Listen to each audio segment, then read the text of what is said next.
Raptor fans, Tara Carney, your local Allstate insurance agent, wants you to know you are always in good hands with Allstate.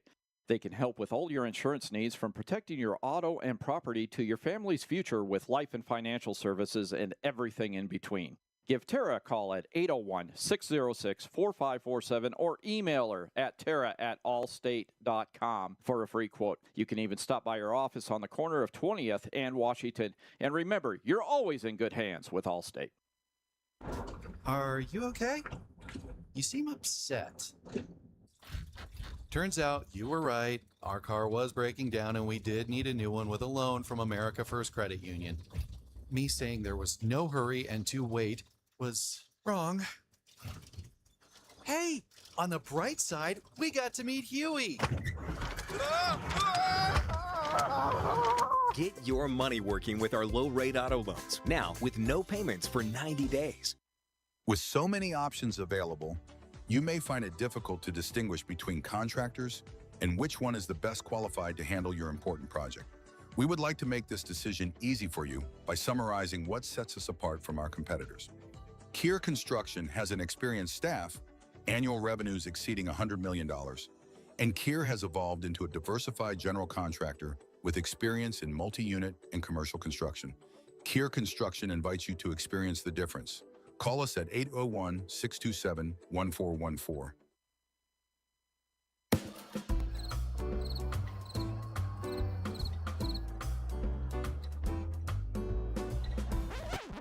Don't be a bench warmer. Call the insurance center so that you can get on the field and have a good time and get your insurance done properly. Go Raptors!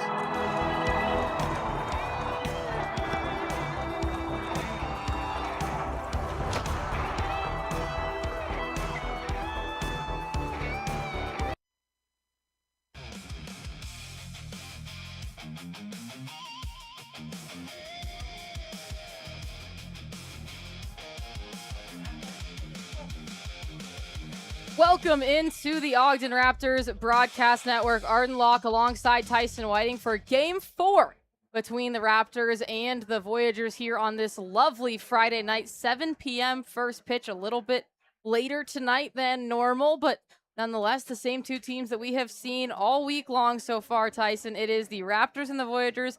Raptors currently lead this one 2-1. Last night, it was the Cole Jordan show. He had a grand slam, a two-run homer. He ended up with 7 RBIs. He also made some outstanding plays defensively, but I think the best play he made all night was a base-running maneuver in the 4th inning. There was a pitch in the dirt. Didn't get by the catcher or in front of the catcher all that much. Jordan aggressively got to third base and then eventually scored in that same at-bat on a wild pitch. The Raptors would not have scored a run in that 4th inning had he not aggressively gotten to third base. So the heads-up base running maneuver probably was the best play he made all night, and that's why the Raptors were able to score a run in the 4th inning. And, they eventually were up 10-1. Great Falls really did put together a pretty good rally, scoring 4 runs in the 8th inning, 5 runs in the 9th to make it close.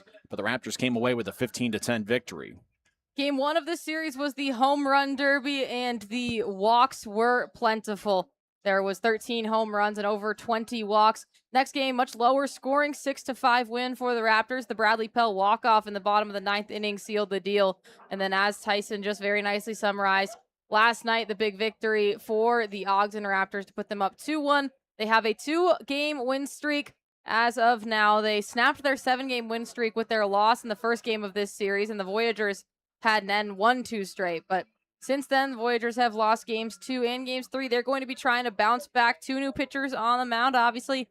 Nico Saltaformaggio, who has been the ace for the Raptors all season long, will be doing the brunt of the work at the beginning for the Ogden Raptors. But tonight, a very exciting night. It is Weber State night here in the ballpark. There's going to be a drone show after the game, so lots of exciting stuff for the people here at the ballpark, and a lot of great additions to come along with that. We are going to step aside for a quick break. When we come back, we're going to talk about the league standings, our starting lineups, and our defensive alignment, but that'll all be coming up after this break on the Ogden Raptors Broadcast Network.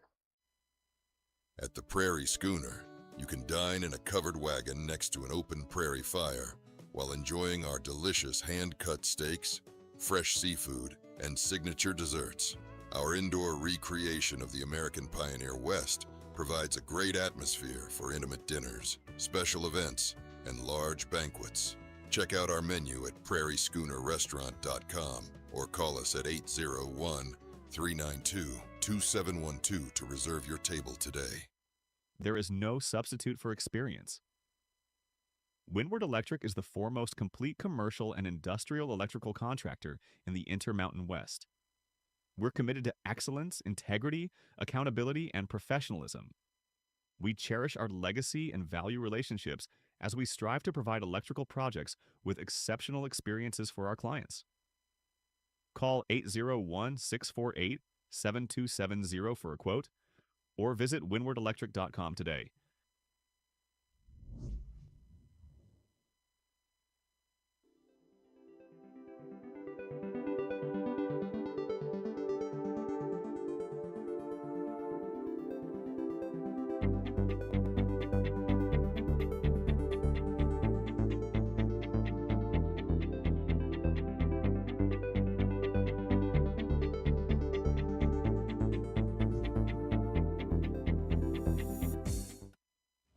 Do you thrive on a challenge? Does crafting complex parts ignite your passion? Peterson Inc. isn't your average manufacturer. We're world-class, pushing the boundaries of what's possible. We're looking for skilled welders and machinists to join our team. People who take pride in precision. If you're wanting to contribute to groundbreaking innovations, Peterson Inc. is your place. Visit petersoninc.com and join the team that builds the future.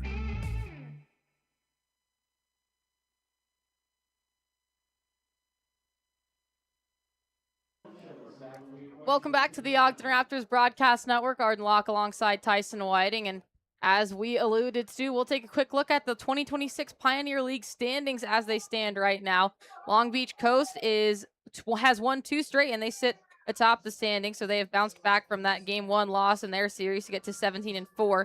The Billings Mustangs are right behind them at 16-4.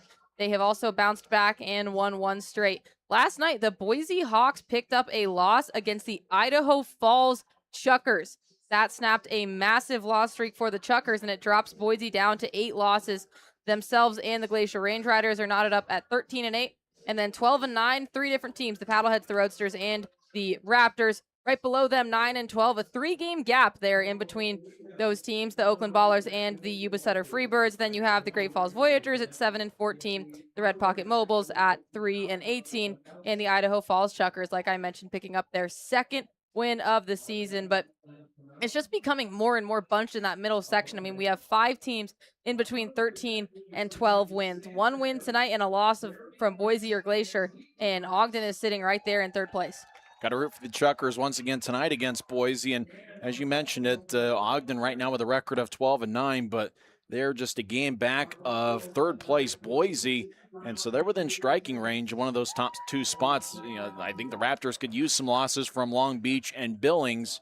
It's kind of interesting to think about that May 31st game that the Raptors had where they scored 17 runs, got that big victory in the final game of that Missoula series.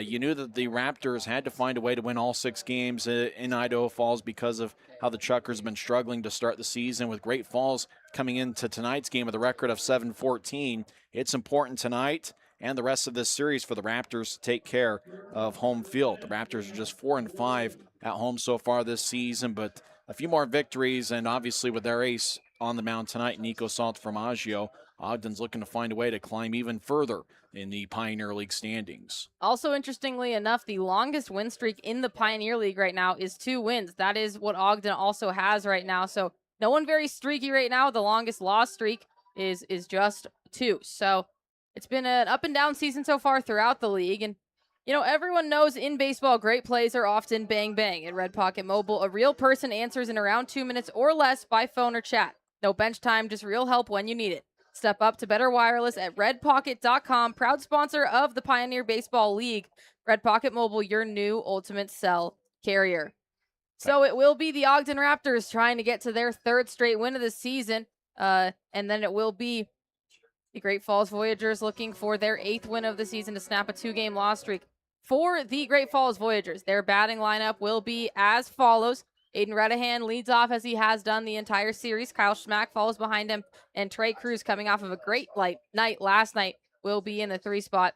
Ethan Ott, the cleanup hitter, he's back in the lineup, did not play yesterday. Then followed by Tommy Specht and Zach Blazik, also back in the lineup. He also did not play in Game 3. The final 3 of that lineup, Antonio Barranca, Willie Ponce, and Anthony Montecero. A new face in Montecero that has not been in the lineup thus far this season. But what a night last night for Trey Cruz. 5 for 5. He moves up to the 3 spot in tonight's lineup after last night hitting in the 6 hole.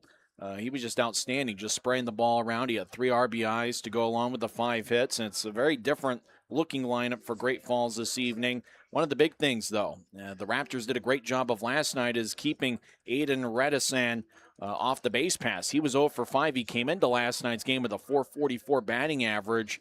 Kyle Schmack had 2 hits and 2 walks. For Salta Formaggio is going to have to do a good job of limiting the damage in the top of the order.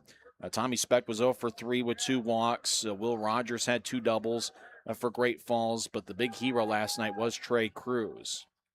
And then on the other end, the defense that'll be going up against them, Nico Salta Formaggio out on the mound, Hank Dodson behind the plate, so he's back in the lineup today after resting his legs yesterday. From right to left in the infield, Wilkinson, Jordan, Valentine, and Lane, and then left to right in the outfield, Pell, Lawrence, and Bivacqua. Good to have Carmine Lane back in the lineup.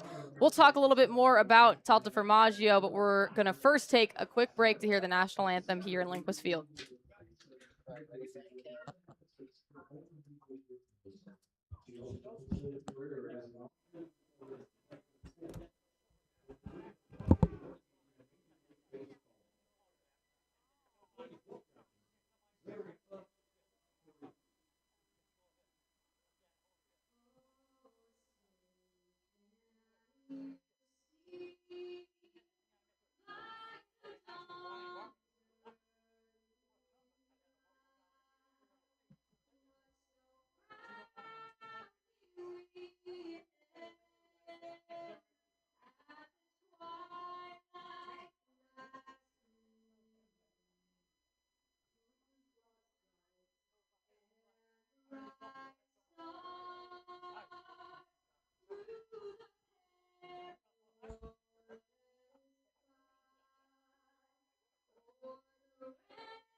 A beautiful rendition of the Star Spangled Banner by a Weber State student here on this Weber State night. Weber State sponsoring the night. They bought every ticket in the stadium, so anyone who is coming here tonight is coming courtesy of Weber State. Pretty cool partnership. So we talked about it. Nico Salta Formaggio will be out on the mound for the Raptors, and he has really been their star so far this year. Salta Formaggio has the 3rd best ERA on the team, but he has the 2nd best ERA for a starter and the 1st best for someone with multiple appearances, as Caleb Bunch right now, who was the starter in Game 2 in his first professional debut, had a 3.6 ERA, which was great. Caden Knipe 3.86 in relief, but for any starter, Salta Formaggio has 4 appearances, a 4.0 ERA, a 4-0 record, and he has pitched the most innings of anyone on the team at 27. He's allowed just 27 hits, 13 runs, 12 of them earned, walked only 3 batters, opposed to 21 strikeouts, which is also the most on the team. And the Raptors have won every single game that he has started in so far this year.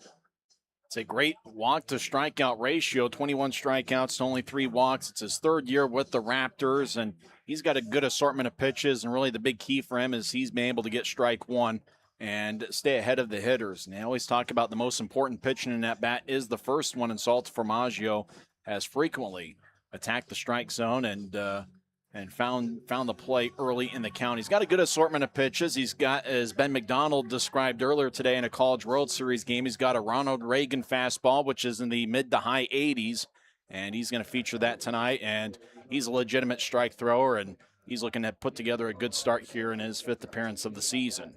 Key for Salta Formaggio is that first pitch strike. It opens up that arsenal of pitches that he has, and as he is a big strikeout pitcher, it is kind of what he relies on. He's not as big of a contact pitcher.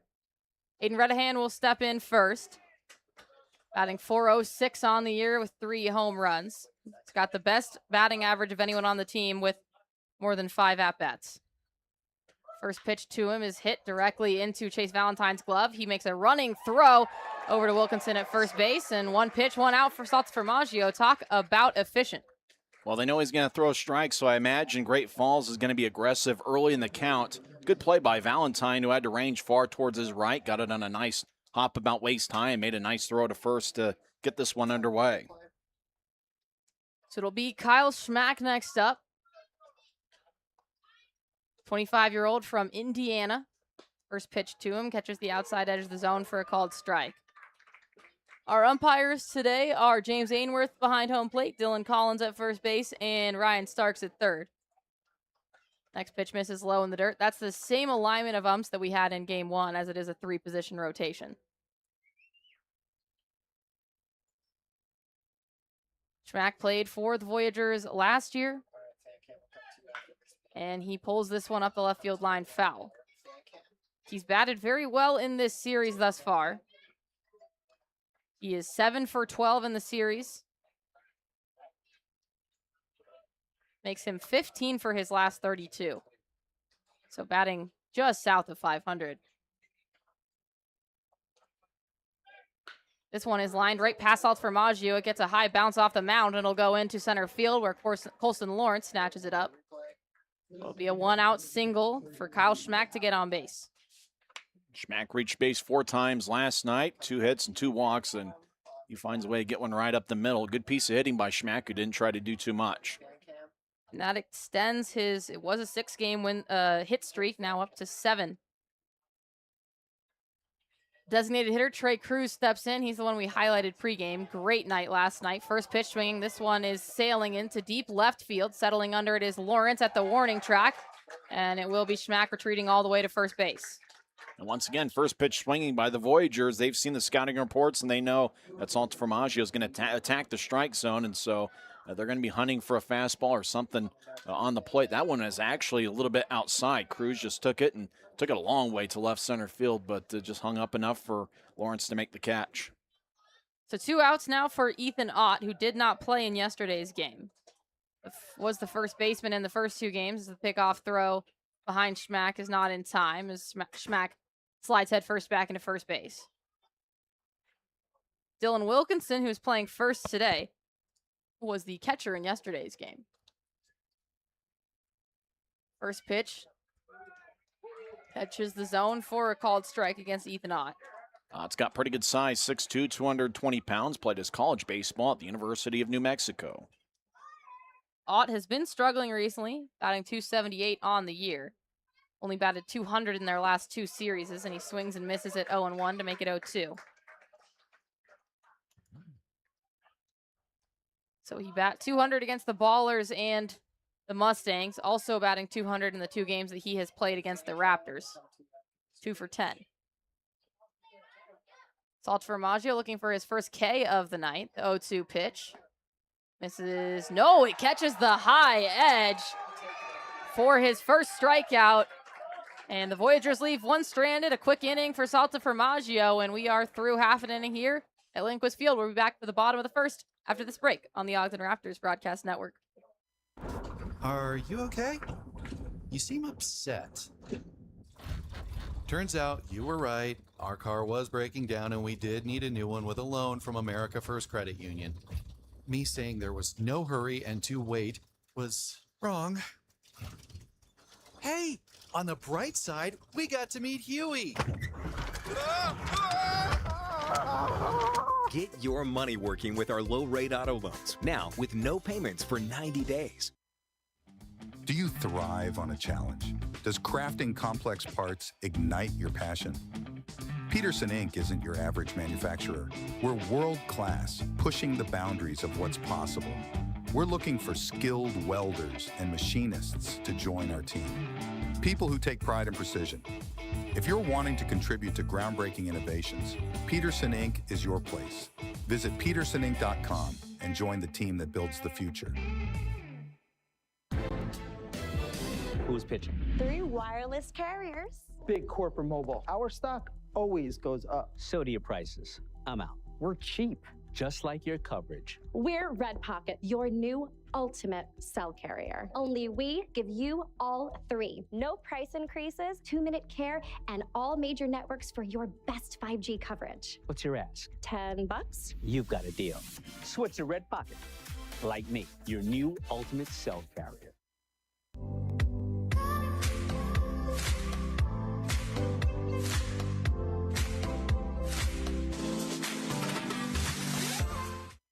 Welcome back from the break. Tonight's broadcast is presented on the Home Team Network for live video streaming, on YouTube for audio-only coverage, and on 88.9 FM for In the Park Radio.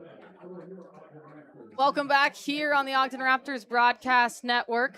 Arden Locke and Tyson Whiting for the bottom of the first inning. Chase Valentine ready to lead off for the Ogden Raptors. He'll be going to work against Chance Cox.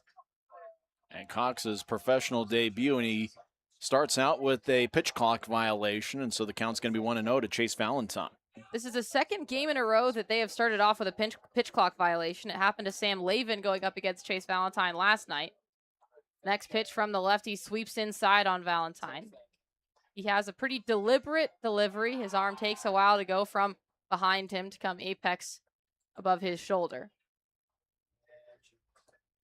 So 2-0 from Cox is pulled into the glove of third baseman Redahan. He'll take a couple steps and throw it off to Ott for the first out of the inning. For Chance Cox, it's his pro debut. He is from Oklahoma City, Oklahoma. The past 2 years, he was at Austin Peay University. This season, in 37 1/3 innings for Austin Peay, gave up 45 hits, 41 runs, 39 of them earned. He walked 24 and struck out 28. He had an 0-4 record and a 9.40 earned run average. But he gets his first out on Chase Valentine here to begin his pro career. First pitch to Cole Jordan is hit almost in the same location. Redahan handles it again and gives up to Ethan Ott once again. So the first 2 in the batting order have been retired. And taking a quick look at the rest of the batting order after this replay, we'll get it popped up. But it is Bradley Pell who will come up to bat now, followed up by Carmine Lane. He's back in the batting order. Garrett Bivacqua will bat 5th, Gio Ferraro 6th, and then the bottom 3 in the lineup will be Wilkinson, Lawrence, and Hank Dodson. First pitch to Bradley Pell, works inside and up on him for ball 1.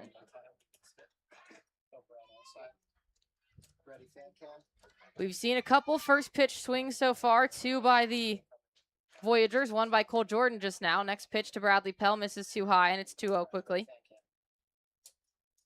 So Cox will throw a fastball in the high 80s. Got a pretty good breaking ball. The lefty holds his glove above his face, kicks and deals. That one misses too high as well, 3 straight balls. So as you mentioned, Cox played at Austin Peay State University. He also played some summer ball with the Anglers. I think that was a Cape Cod League. And a 4-pitch walk is issued to Bradley Pell. So after 2 quick outs and just 4 pitches, he walks Bradley Pell in 4 pitches. That was a bit of a struggle to start the game off for Sam Lavin yesterday. He entered into the game with just 6 walks in the season and then issued 8 in the game yesterday. And it just kind of got the Voyagers off on the wrong foot. They ultimately looked at a 15-1 deficit that they just couldn't overcome, although they did try, scoring 9 runs in those final 2 innings. It'll bring up Carmine Lane now, who sat out last night's game for maybe a bit of rest. First pitch to him misses too low on the check swing. Carmine in his second season with the Raptors. Batted .352 last season in 95 games played, and he is a co-captain this year. The 1-0 pitch also misses too low, and that's 6 straight balls from Chance Cox.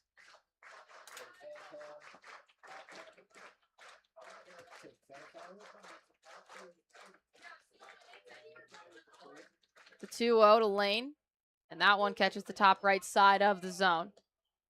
Lane has a few words with the umpire. Doesn't challenge, however. Both teams start the game with 2 red pocket mobile challenges. If they get the challenge right, they retain it. If they get it wrong, they lose it. Pickoff throw back to Pell, and Pell just has to take about 3 steps back. Can't take a very big lead on Cox as he is a left-handed hitter with a clear view of first base. 2-1 to Lane in the red and blue tie-dye jersey with white pants. And he pulls this one hard. It's towering into deep left field, and all the left fielder can do is watch it fly. A 2-run shot for Carmine Lane puts the Raptors up 2-0 in the bottom of the first.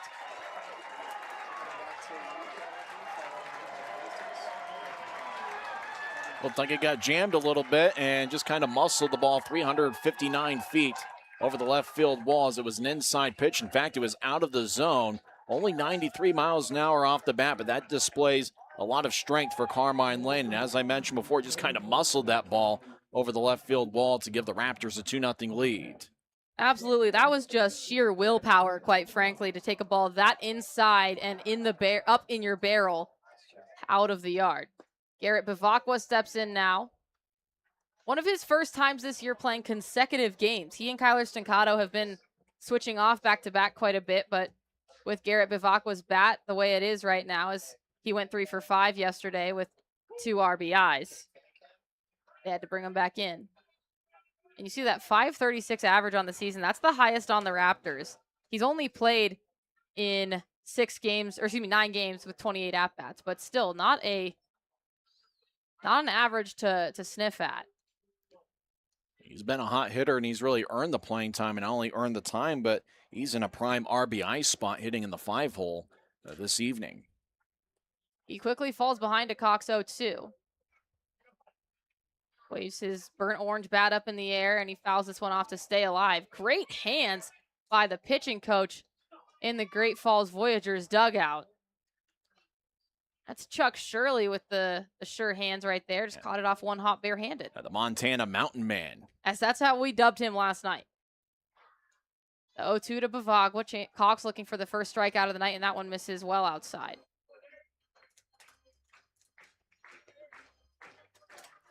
All right, for Garrett Bavacqua's displayed a great eye at the plate. What a beautiful night for baseball. Fans are still filing in here. Concession stands are pretty full. Augie's entertaining the crowd on the first base side. You can't beat this. And the next pitch misses almost in the same spot outside as well. Barely a breath of wind here tonight, and I can tell you it's a warm one out there. 82 degrees. It'll obviously just cool off as the night goes on, but pregame walking around, it was warm. It was warmer than what it was yesterday. The wind today, 5 miles an hour, and shouldn't really get above that. In comparison, in game 2 of this series, which was our lowest scoring game, it was blowing in at about 20 miles an hour from the outfield. Every single ball was basically getting held up. Bavacqua stands at the ready for the 2-2. Swing and a miss. And it's a fouled back. The catcher Barranca thinks that he caught it, but it must have taken one hop. And our home plate umpire Ainsworth says we'll do it again. So Bavacqua just barely stays alive. Yeah, Barranca couldn't get a piece of the Bavacqua foul tip. Try to hit that fast a few times. So the 2-2 once again is fouled, and Bavacqua's putting up quite a fight in this at-bat. The Voyagers have dumbed it down with their jerseys a little bit today. Just black jerseys, red numbers on the back with red lettering on the front that says Voyagers, off-white pants, and a black cap. The 2-2 is hit high in the air into foul territory, and that'll go into the stance. And You mentioned it. It's a full stadium tonight, courtesy of Weber State and their kindness purchasing and sponsoring all the tickets. And it is the best crowd I think we have had at Linquist Field all year long. And tomorrow's going to be a pretty good crowd as it's going to be fry sauce night. I know that they're selling fry sauce in the concession stands, and it should be a great night for baseball tomorrow as well with pretty good weather.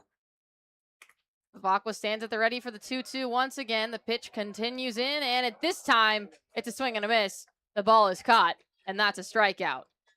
The Ogden Raptors tick 2 runs onto their total thanks to a Carmine Lane home run. And the Raptors lead it 2-0 as we head into the top of the second inning on the Ogden Raptors broadcast network.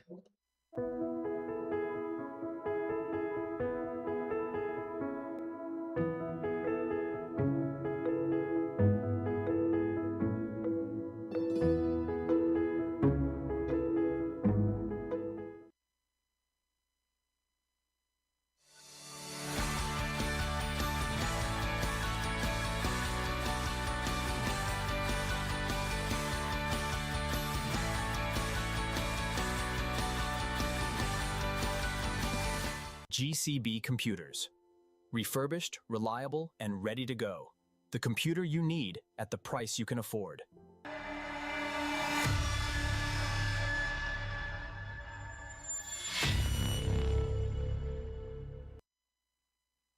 LWE has become an industry leader and performed new construction and retrofit work to companies in several industries.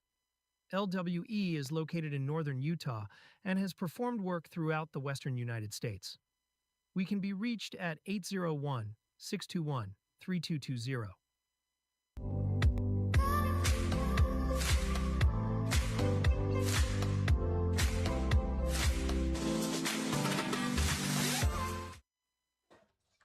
Welcome back to the Ogden Raptors broadcast network. Arden Locke and Tyson Whiting, and we're joined here by skipper Evan Parker.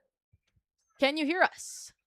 Yes, can you hear me? Yes, great news on both ends. So you talked about the professional at-bats that Carmine Lane puts together in his first at-bat back after one game back, launches one out of the field. What is it like to have him back in the lineup tonight? Yeah, like I said, yesterday was a bit of a calculated day to get him down, just to kind of have him down for a day. I've been playing a lot, and when he's fresh, he's as good as it gets. So that was a really big answer, or that was a big inning by us. I mean, that guy, their starter, had 2 outs with like 4 or 5 pitches, something like that. And we end up extending the inning, putting up a 2 spot. But Vach was at bat, even though he struck out right there. Like, that's a huge thing to do to a starter in the first inning to run up his pitch count a little bit. So happy how we answered, and happy for the 0 that Nico put up in the top, and looking for him to do that again. Salter Maggio has become accustomed to putting up zeros. He's been your best starter of the year. What kind of confidence do you have with him on the mound tonight? Well, we actually, so me, Hank, and him sat down and put together a game plan for what we want to do as far as attacking hitters and stuff like that.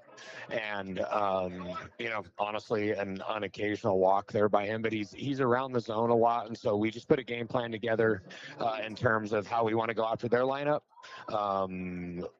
Obviously, it goes without saying, we all have confidence any night that he's on the mound that we can accomplish our goal every night, which is to win. But on Nico's bump day, we especially feel pretty confident. When you have meetings like that, how much of it is you listening to Hank and Nico's input, and how much of it is you providing the insight that you've collected over many, many years of playing ball? Yeah, that's a really good question. It's you have to listen to players, because ultimately, ultimately you have to put a game plan together, right? And so I kind of compare it to like a corner man and a fighter. So it's like I can be their eyes and I can help them game plan. I can be another set of eyes for them and help them game plan, but ultimately they're the one that has to perform. And so you want to listen to guys about what they know that they can do well. Ultimately, it comes down to me talking to them and saying, hey, this is what needs to happen, or hey, I'm fine with you guys doing this. And so far, it's looking like our plan's working. Nope, drop the ball. It's all good. All good. Limit some damage, keep that guy on first.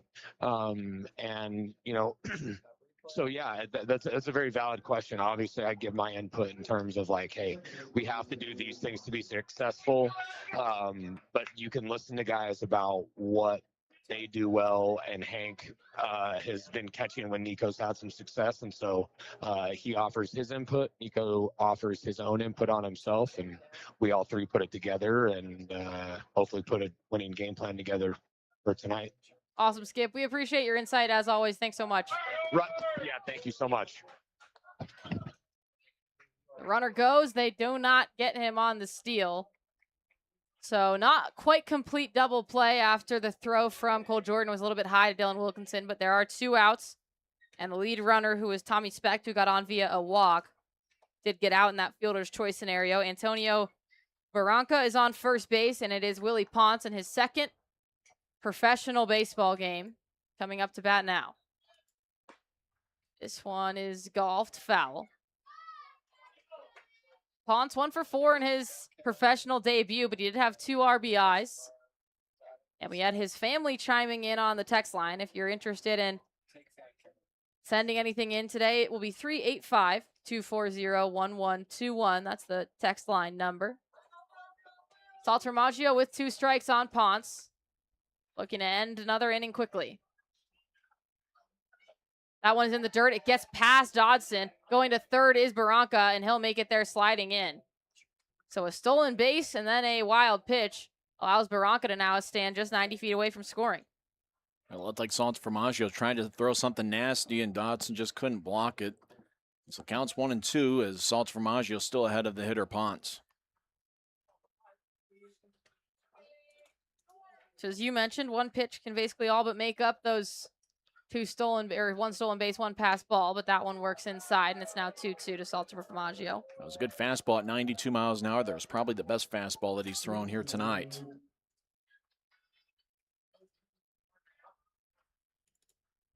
Salter Formaggio mainly sticks with that fastball in the low 90s. Also can offer as the 2-2 is swung on and missed for strike 3 and then the inning, but Salter Formaggio also offers a sinker, a curveball, a changeup, and a sweeper. And with the way he started, looks like we're going to see him for quite a while. The Raptors lead at 2-0 after the Voyagers leave 1 stranded as we head into the bottom of the 2nd inning here on the Ogden Raptors Broadcast Network.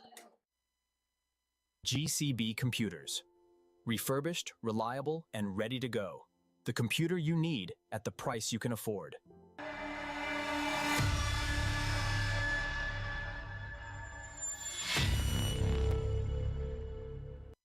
LWE has become an industry leader and performed new construction and retrofit work to companies in several industries.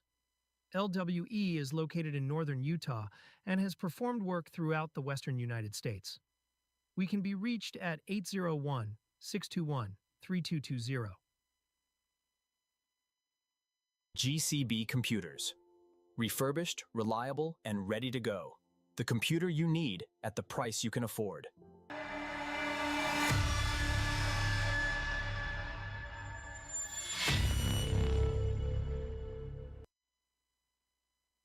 Welcome back to the Ogden Raptors Broadcast Network, and we didn't get a chance to in the middle of the 1st inning, so we'll do so now. I want to take a look at the Great Falls Voyagers defensive arrangement around the diamond. So you have Chance Cox on the mound, as we had mentioned, and then Antonio Barranca behind the plate. He's been behind there for 3 of the 4 games in this series thus far. On first base, you got Ethan Ott. He's back in. Yesterday it was Redahan playing first base. Willie Ponce will be playing second. Zach Blazik back out there at shortstop. He was not into play last night. And then Aiden Redahan has rotated over to that left side of the field. Then in the outfield, Schmack, Montecero, and Specht. Montecero, his first action in this series thus far. Evan Parker mentioned something very interesting about the pitch count and liking the last 2 at-bats, not only the home run by Lane, but Bavacqua with an extended at-bat. It was last night where Sam Lavin, he walked 8 and had a pretty high pitch count. In fact, when Cole Jordan hit the grand slam in the bottom of the 5th inning last night, it was the 123rd pitch thrown by Lavin. It was probably out of gas at that point. And so I think that Evan Parker liked how the Raptors worked the pitch count early in last night's game, and he liked the at-bat by Bavacqua and using a lot of pitches there thrown by the starter Cox. First pitch to Gio Ferraro is swung on and not connected with.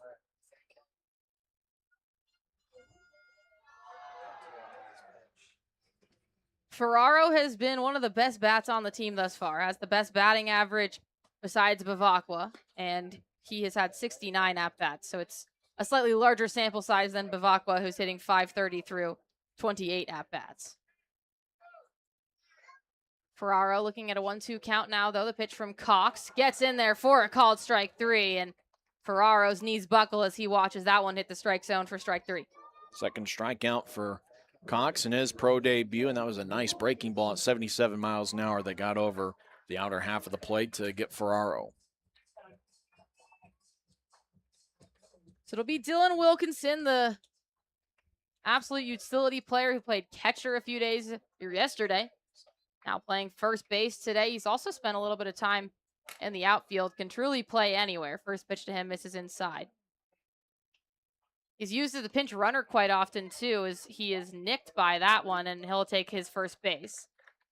He actually came in to pinch run for Hank Dodson in Game 2 of this series and was the one who came in to score the winning run off of the Bradley Pell single. That's already the 26th time this season a Raptor's been hit by a pitch. For Wilkinson, that's the type of hit by pitch you'd like to have, something that just grazed you as opposed to a big bruise that's going to last for weeks. Yeah, that one's not leaving much of a mark. Colson Lawrence will step in now. First pitch to him in there for a called strike on the top right corner. Boy, it's going to be beneficial for Cox if he can get that off-speed pitch over for a strike on a consistent basis, and he certainly has done so far. Lawrence swings on the next pitch, and it's up the third base line past the outstretched bare hand of Evan Parker.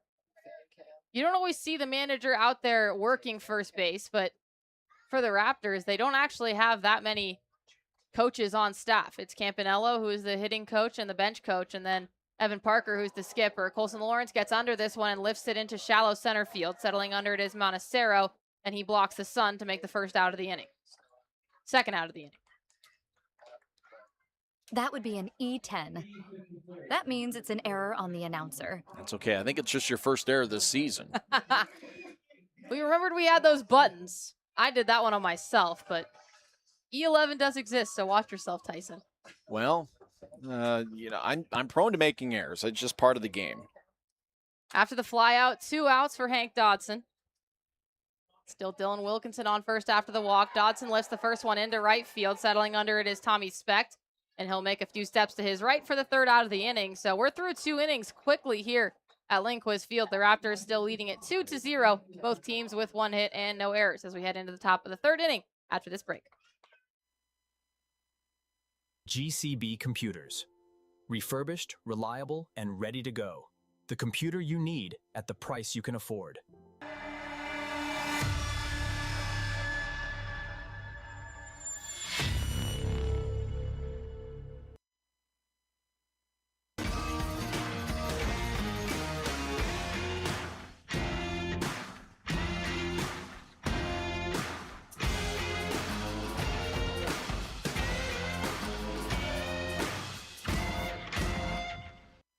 At the Prairie Schooner, you can dine in a covered wagon next to an open prairie fire while enjoying our delicious hand-cut steaks, fresh seafood, and signature desserts.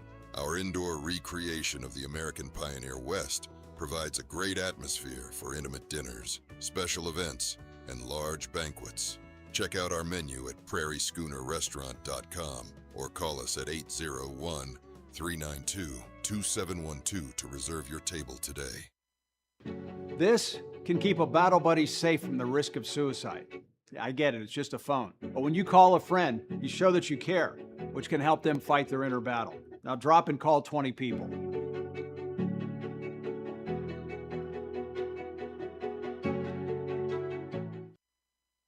From the humble beginnings of Lael Bowman and Mel Kemp, the company has grown into a large steel facility supplying structural steel, reinforcing steel, and basement window systems.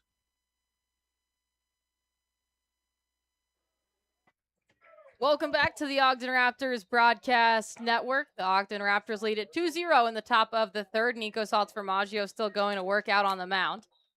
First pitch Catches the bottom of the zone for a called strike. Anthony Montecero, his first at-bat in Ogden, Utah this season.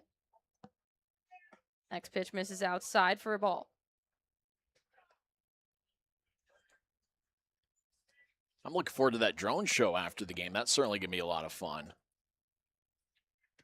We had fireworks on opening night, and those were pretty fun to watch. The drone show, though, it's been the kind of the technological advancement of fireworks of sorts. Personally, I go to the University of Nebraska, and during night games, they'll put on a whole drone show after the third quarter. It's quite a sight to see. Next pitch is waved on and missed for strike two. It's 2-2. Montecero with a .314 average so far this year. He's played in 12 games. He started in 9 of them, so this is his 13th and 10th start. 13th appearance, 10th start, the 2-2. Swung on and missed on the inside pitch. Salta Formaggio gets him chasing for his second strikeout of the night. Just a pitch on the inner half, and it was out of the zone, and Montecero just couldn't help himself. And for Salta Formaggio, he's been rolling here so far. Throwing strikes and working quick. Back to the top of the batting order here in this third inning. Aiden Redahan up.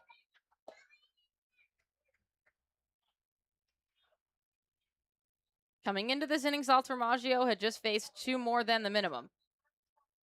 8 batters in 2 innings. First pitch misses outside to Redahan. Next one misses high as well. Redahan's 0 for his last 6. 0 for 5 last night, and he grounded out to Valentine to begin this one. And 0 for 5 last night snapped an 18-game hitting streak that he had going. So it had to feel good for the Raptors to snap a streak for the Voyagers, as the Voyagers snapped their 7-game win streak on Tuesday. Next pitch is fouled back, so it's now 2-1. The 2-1 from Formaggio misses outside.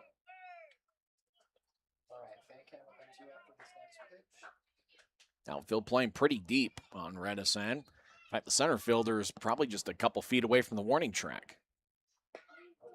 And 3-1 misses inside, so it's the second walk through about 2 1/3 innings for Salta Formaggio.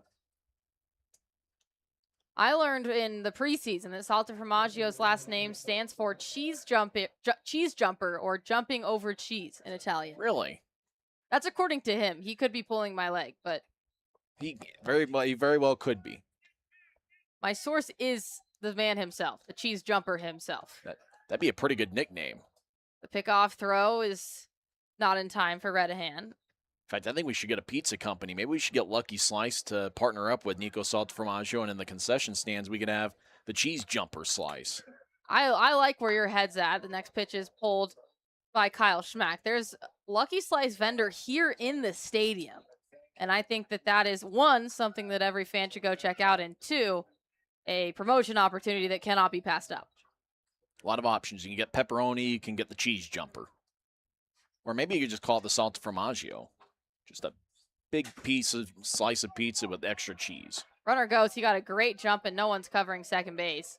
I mean, Aiden Redahan was halfway to second base when Salta Formaggio was halfway through, or had not even started his motion. So Salta Formaggio probably needs to do a better job checking on that.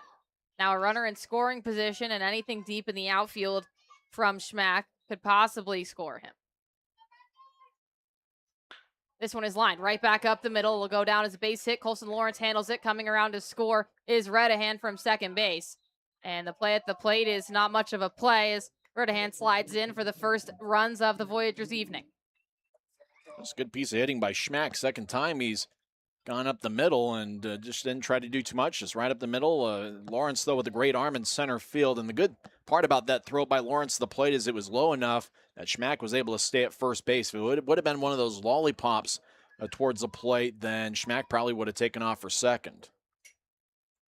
So the Voyager deficit now has been cut down to 1. As Trey Cruz comes in, the runner goes this time, and the throw once again is not in time. Hank Dodson's throw made it all the way to second base in the air, but it was a bit to our left side, Looker's left side of second base, and Valentine had to go across his body and then swing the other way to apply the tag. Boy, second stolen base in this inning and third stolen base by the Voyagers here this evening. And they're a very aggressive base running team. They already with the 3 tonight of 69 stolen bases on the season. Cruz fouls the 1-1 back. Trey Cruz, the man who went 5 for 5 last night. He had quite a night in that DH role. He scored once himself, 3 RBIs and 2 doubles.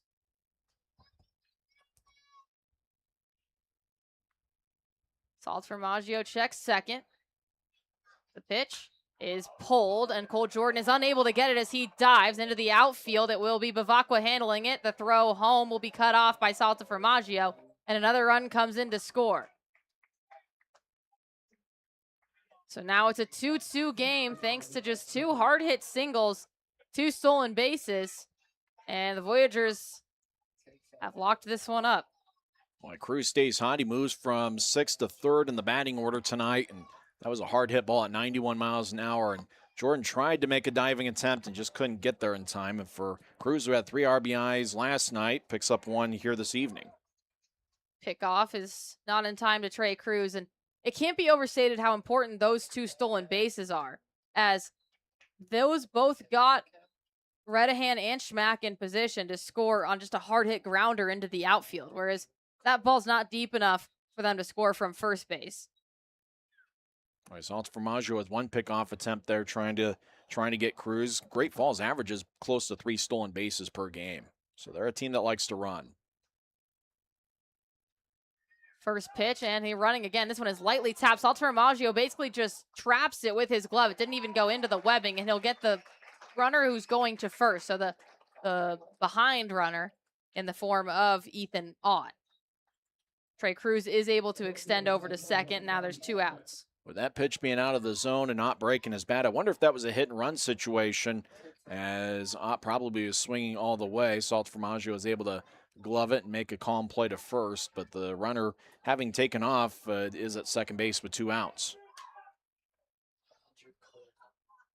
So as you said, 2 outs now for the big lefty, Tommy Specht. First pitch to him is a called strike.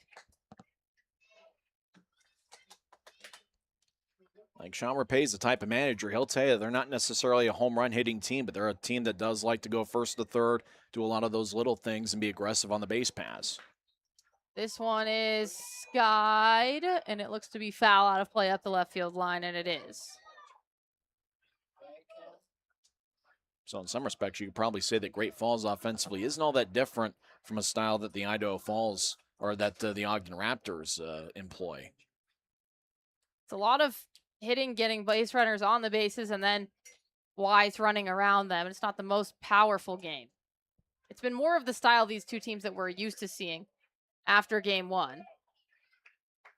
The 0-2 misses too low. It's a ball. Hank Dodson will challenge it. The Red Pocket Mobile challenge. If it is overturned, it'll end the inning. And it is overturned for a strikeout. So Hank Dodson's challenge ends the inning. And 2 strikeouts for Salta Formaggio go along with 2 Voyager runs. We're tied up at 2 runs apiece here heading into the bottom of the 3rd on the Ogden Raptors broadcast network. Who's pitching? 3 wireless carriers. Big corporate mobile. Our stock always goes up. So do your prices. I'm out. We're cheap, just like your coverage. We're Red Pocket, your new ultimate cell carrier. Only we give you all 3. No price increases, 2-minute care, and all major networks for your best 5G coverage. What's your ask? $10. You've got a deal. Switch to Red Pocket, like me, your new ultimate cell carrier. Do you thrive on a challenge? Does crafting complex parts ignite your passion? Peterson Inc. isn't your average manufacturer. We're world-class, pushing the boundaries of what's possible. We're looking for skilled welders and machinists to join our team. People who take pride in precision. If you're wanting to contribute to groundbreaking innovations, Peterson Inc. is your place. Visit petersoninc.com and join the team that builds the future. Dave Grant has proudly served the community for over 50 years as a family-owned and operated trucking business. Our team of highly trained drivers, impeccably maintained late-model equipment, and customer service set us apart. Our slogan, Getting What You Need, Where You Need It, When You Need It, encapsulates our mission to deliver reliable and timely service. Contact us at 801-394-1621 or at www.granttrucking.com.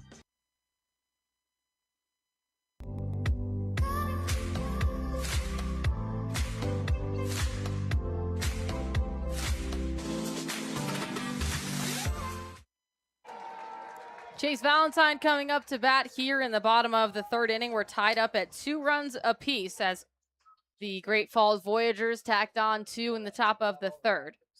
First pitch from Cox is too high for a ball. Valentine grounded out to third base his first time up. Next pitch just barely misses inside. Valentine, I think, also sold that one a little bit with some body English. And he goes ahead 2-0. Valentine has been the extra base hit king for the Raptors, and this one is lined past the outstretched glove of Blazik into center field. He will go around first and wait there. A single to start off the inning on a hard hit ball that didn't touch the ground until about 10 yards into the outfield. Valentine, he can hit him as hard as any Raptor, and that was 106 miles an hour off the bat. At 86 miles an hour, that was the pitch, and it was just right down the middle, and Valentine laced it to short, and there was not much Blazik could do about that one. So now it'll be Cole Jordan, who also lined or grounded out to third base his last time up. Valentine and Jordan's hits in the first inning were basically identical. The pickoff throw from Cox to first base is not in time. Cole Jordan was the man of the hour last night with 7 RBIs. He had a grand slam and a double. He had actually 2 home runs and 2 doubles. 4 for 5 on the game. First pitch to him is skied high in the air into shallow right field. Going back on it is the second baseman, but it'll drop in between the second baseman and the right fielder. They lost it in the sun. Willie Ponce and Tommy Speck did not communicate well. I don't think either of them had a beat on the ball, and Chase Valentine will advance to second. Cole Jordan gets lucky and makes it to first. Boy, Speck very early on put both palms in the air, indicating that he had no clue where it was. And then once Ponce got back there, he probably lost the ball as well. This is the type of evening where if you're a right fielder, you probably don't want the ball hit to you high like that one was, because that was 6.1 seconds of hang time, but it probably felt like an eternity for Speck who couldn't find the ball. 2 runners on now for Bradley Pell with no outs. If you are scoring, that is a base hit for Jordan. No one actually touched the ball, so it can't go down as an error. 2-2 and a 1-0 count. That one catches the top part of the zone for a strike. Bradley Pell went 2 for 6 in last night's game. He scored once himself, had an RBI and a double. Lefty on lefty matchup as Cox checks Valentine at second base. Next pitch is fouled back out of play. If you're a right fielder this time of night, you're just hoping that something gets hit on a line or something to where you can be able to spot the baseball. Those high fly balls like that, it's an adventure every time. He motioned earlier, like you said, he didn't have it, but it's a long run for Ponce to get all the way back out there. The 1-2 as the runners go. The ball's in the dirt, and no play is made. So both runners, and Valentine and Jordan, pick up a stolen base. Stolen bases 41 and 42 on the year for the Raptors. Boy, a double steal, and Ogden's been very efficient at stealing bases. You mentioned 42 stolen bases. They've only been caught 4 times this year. I would take that success rate. The 2-2 now to Bradley Pell with both runners in scoring position, and he swings and misses on a ball that had great east-west movement from Chance Cox. Well, and Cox has thrown that off-speed pitch frequently, and so with that in mind, that fastball is just 89 miles an hour, but with all the off-speed stuff he's been throwing, that 89 will immediately look like it's in the mid-90s based on some of the off-speed stuff he's thrown, which has mostly been in the mid-70s. Carmine Lane with a 2-run shot in the bottom of the first inning. He has a big cut on pitch number 1 that he doesn't connect with for strike 1. Well, Cox seems like he's got a pretty professional approach to the plate, and the guy that is able to throw strikes. He had a tough year at Austin Peay State this season, but he's looked pretty sharp here so far. The 0-1 to Lane works inside on him. A nice snag by Barranca behind the plate. We talked about it before the game, Tyson. A time of year that the Raptors here in the Pioneer or the rosters in the Pioneer League often shift a little bit. College season's ending, players becoming a little bit more available. The 1-1 works up and in on Carmine Lane for ball 2. Yep, you see every team sign about 5 or 6 guys that played at the college level this year. And, they end up starting their pro career with those pitchers. Sometimes you have to worry late in the season about their pitch counts and the innings building up. But for a lot of position players, you'll see those roster movements this time of year. 2-1 works inside on Carmine Lane. He actually has to shift his feet and tiptoe into the back of the box out of the way, doing his best Michael Jackson moonwalk impression. I think I saw you try the moonwalk there during batting practice. Well, we had Beat It playing on the speakers, so me and our statistician, Hannah Dean, obviously had to try to show our moves. Hers were definitely better than mine. Moonwalking is not my forte. 3-1, big cut by Carmine Lane. Although it looked like it wasn't the first time you'd ever done that. I can't lie. It was not the first attempt, but all of them really have just been that attempts. I don't know if any of them have been successful. I'll stick to the broadcasting and the golf course. Or maybe after a birdie, you can moonwalk after the celebrate. Moonwalk out. I like this idea. I'll credit Tyson Whiting with that when it happens. You'll get on SportsCenter for sure. Should I announce my moonwalk on SportsCenter?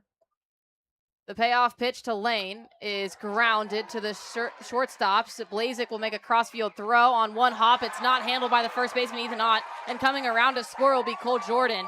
Chase Valentine scored off the hit itself, and then Cole Jordan was able to score on the mishandled ball at first base. So an RBI single, if it goes down as a single, depending on how it's scored. It ultimately scores 2 after the miscue at first base. It does look like it's going to be a single.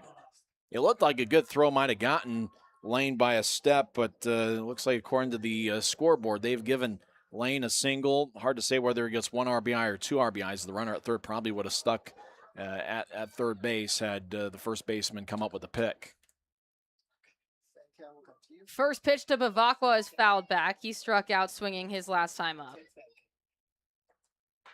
Bavacqua started the year on the 10-day IL and saw his first action in the Paddlehead series. Next pitch to him misses outside. The Paddleheads now have the same record as the Ogden Raptors, 12-9. So as you were talking about earlier, Tyson, that win that they picked up in Game 6 is more and more important, or even early season. Bavacqua fouls the 1-1 off to make it 1-2. A few more victories this weekend. Who knows, by the end of the weekend, based on how the rest of the Pioneer League shakes out, Ogden could probably be in third place. Ogden has been pretty consistent in being in kind of that top 3 to 4 area in the standings throughout their last few seasons. The 1-2 works up and inside. Obviously, they were the 2023 Pioneer League champions. Skipper Evan Parker trying to work them back to that this year. He picked up his 100th career victory when they were out there in Idaho Falls. The 2-2 is hit up the first baseline foul. Parker also the youngest manager ever in the Pioneer League to achieve that feat of 100 wins.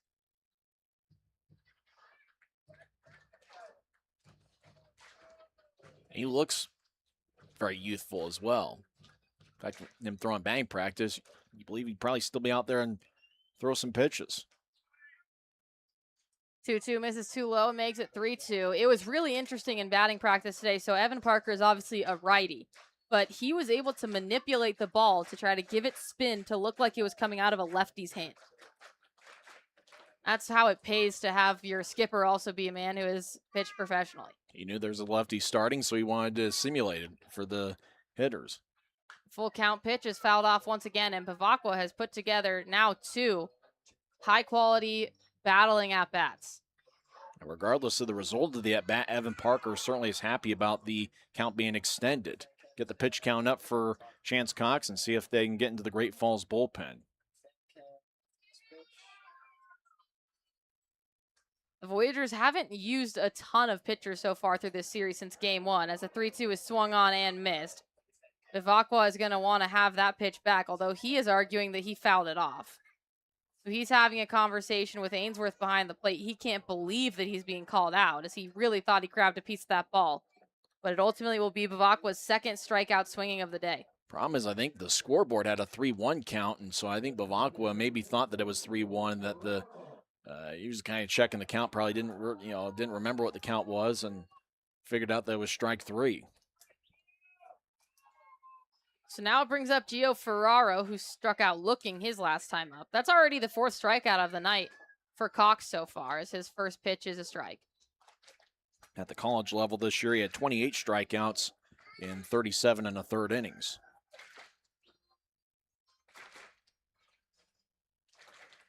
The 0-1 now from Cox, who lifts his right leg and deals. It misses too low and inside.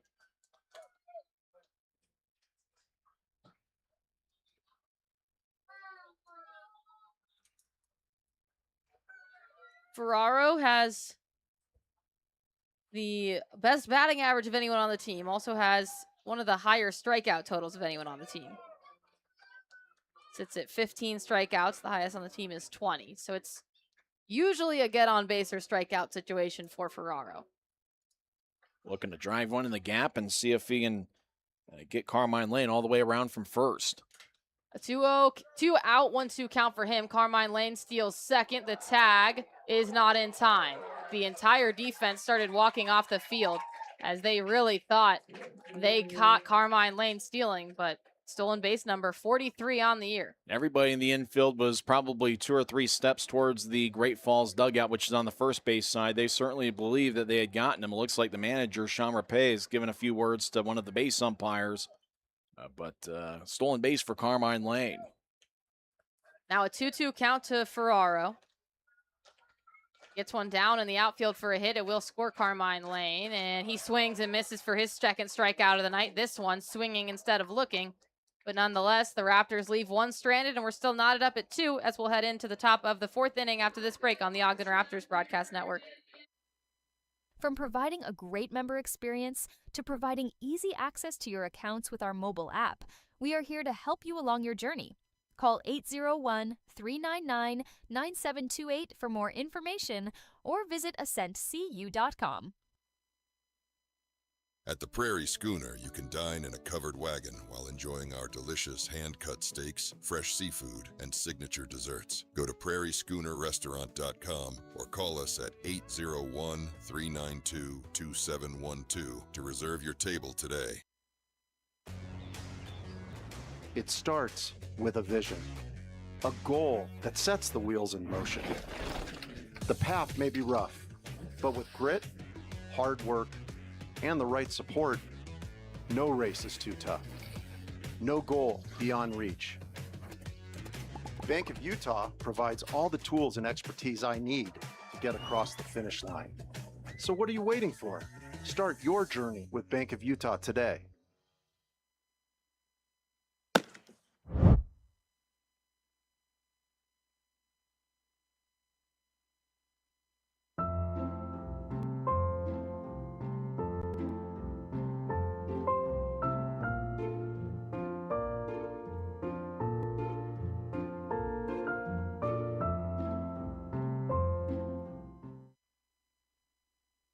Hi, I'm Christopher with Absolute Comfort Heating and Air, and I would do anything to keep my customers comfortable.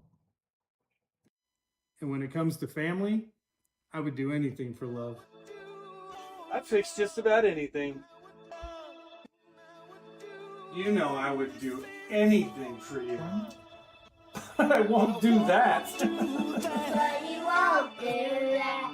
At Absolute Comfort, I'll do whatever it takes to keep you comfortable.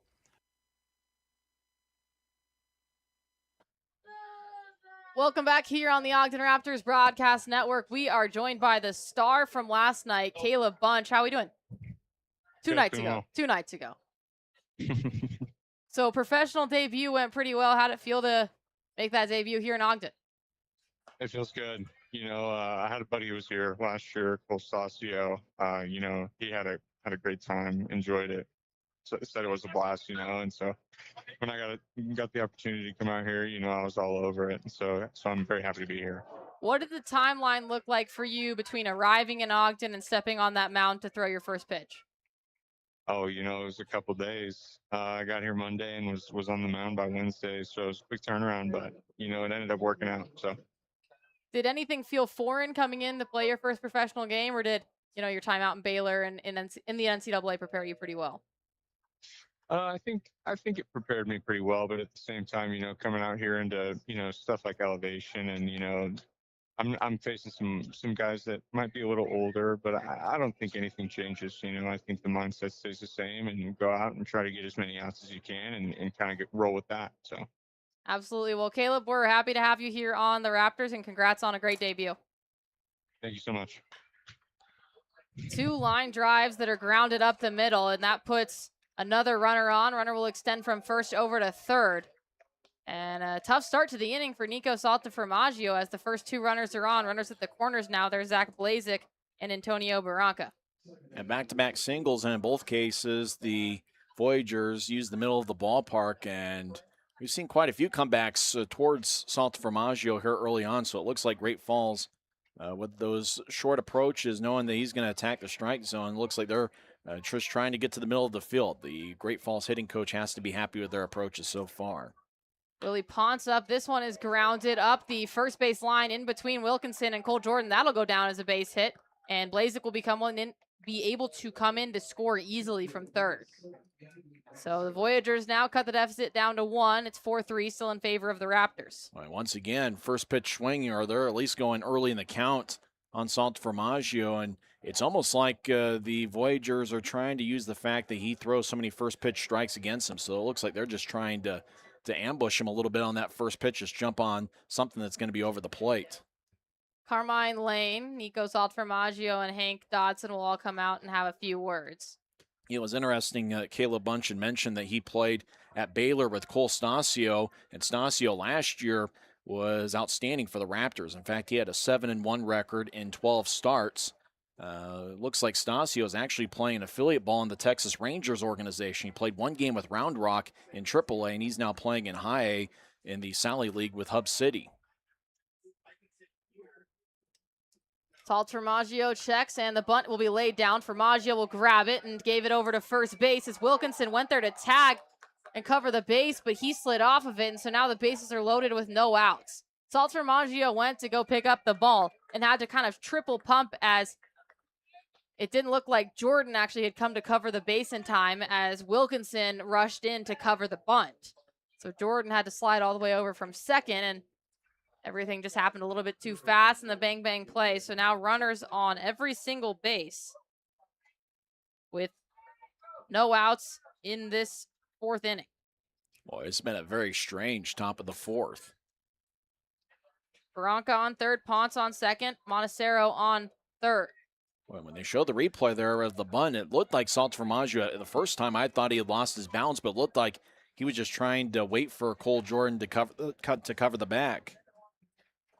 Aiden Redahan, one of the most lethal hitters in the batting order. He has got 13 RBIs on the year, leads the team in batting order for anyone with more than 5 at-bats. Batting average, excuse me. Also leads the team in hits at 28. First pitch to him. Misses inside for a ball.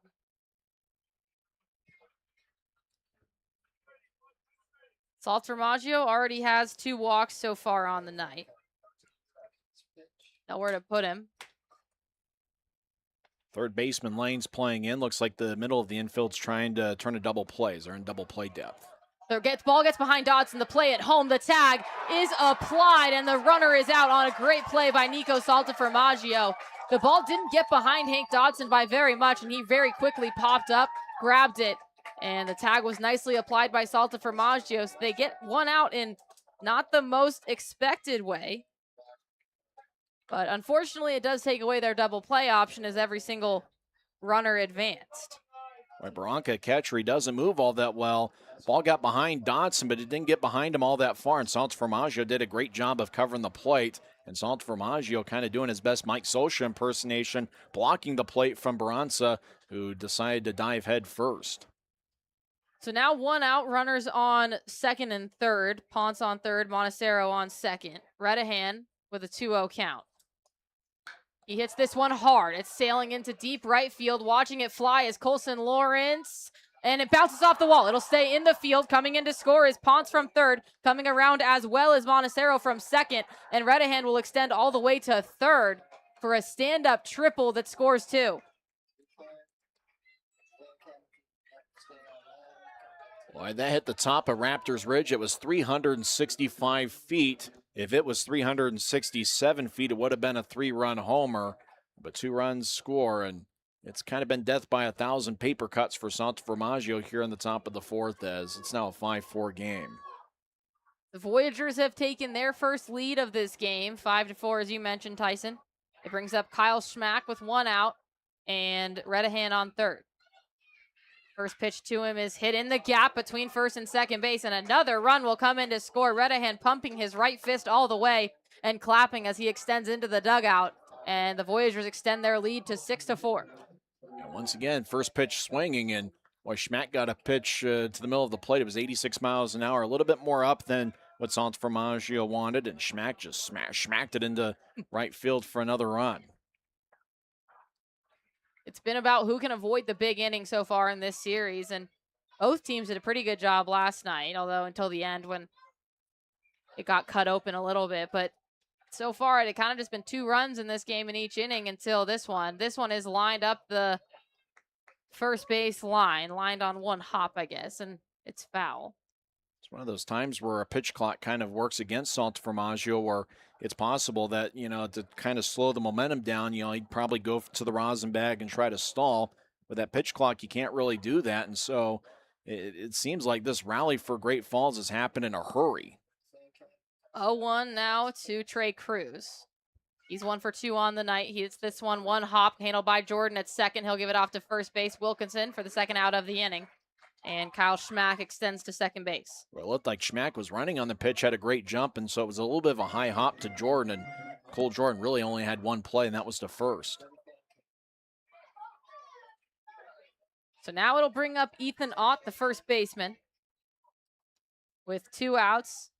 And the Voyagers having already scored 4 in this inning, giving them a 1-run lead, 6-5. 6-4, excuse me. First pitch to Ott, who swings his bat in front of him 1 time. Catches the zone for a called strike 1.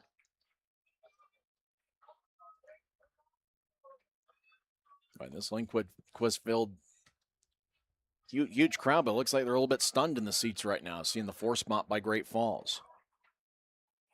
Santo Formaggio checks Schmack on second, kicks and deals, and this one is hit foul into the netting, making all of those stunned Lindquist Field fans flinch a little bit if they're sitting behind the Voyagers dugout.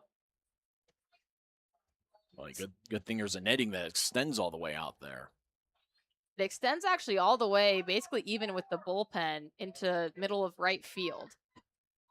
And the one in left field goes all the way to the foul pole.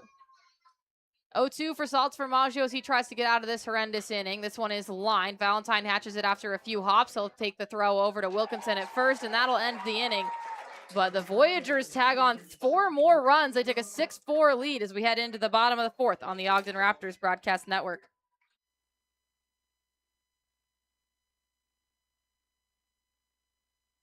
We are big enough to where we have established processes and procedures to protect you, but we're small enough to where there's still an owner involved in the day-to-day operations to ensure that we don't lose that personal touch. We'd love to tell you more about us, and feel free to reach out to us. You can reach our team at 801-728-0454. Windward Electric is the foremost commercial and industrial electrical contractor in the Intermountain West. We value relationships as we strive to provide exceptional experiences for our clients. Call 801-648-7270 for a quote, or visit windwardelectric.com today. Bowman Kemp Manufacturing has been in business for over 50 years. From the humble beginnings of Lael Bowman and Mel Kemp, the company has grown into a large steel facility supplying structural steel, reinforcing steel, and basement window systems. The rebar and structural departments supply the United States, while the basement window systems division supplies the United States and Canada from coast to coast.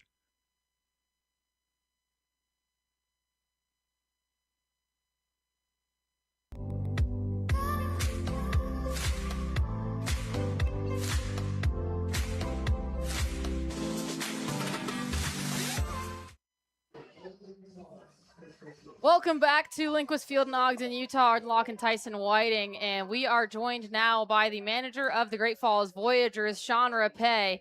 Pretty good inning for you there, Sean. Yeah, it was good. Nice to see a little, more life. I mean, we've been kind of gaining momentum after last night's final 2 innings, and nice to see our guys punch some stuff through and capitalize there. How important are those final 2 innings where you scored 9 runs, even though you don't walk away with the win? Can you carry that momentum into today? 100%. I think we were, kind of getting out of our approaches a little bit. The previous 17 innings, we kind of talked about it a little bit today. Just build off of what happened at the end of the game last night and, just continue that momentum. And I think that is contagious.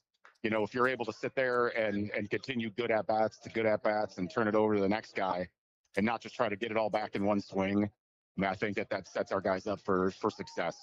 Knowing that the Ogden pitcher does attack the strike zone and throw a lot of strikes, I've seen a lot of first pitch swings, second pitch swings. That was part of the game plan tonight, to attack them early in the count.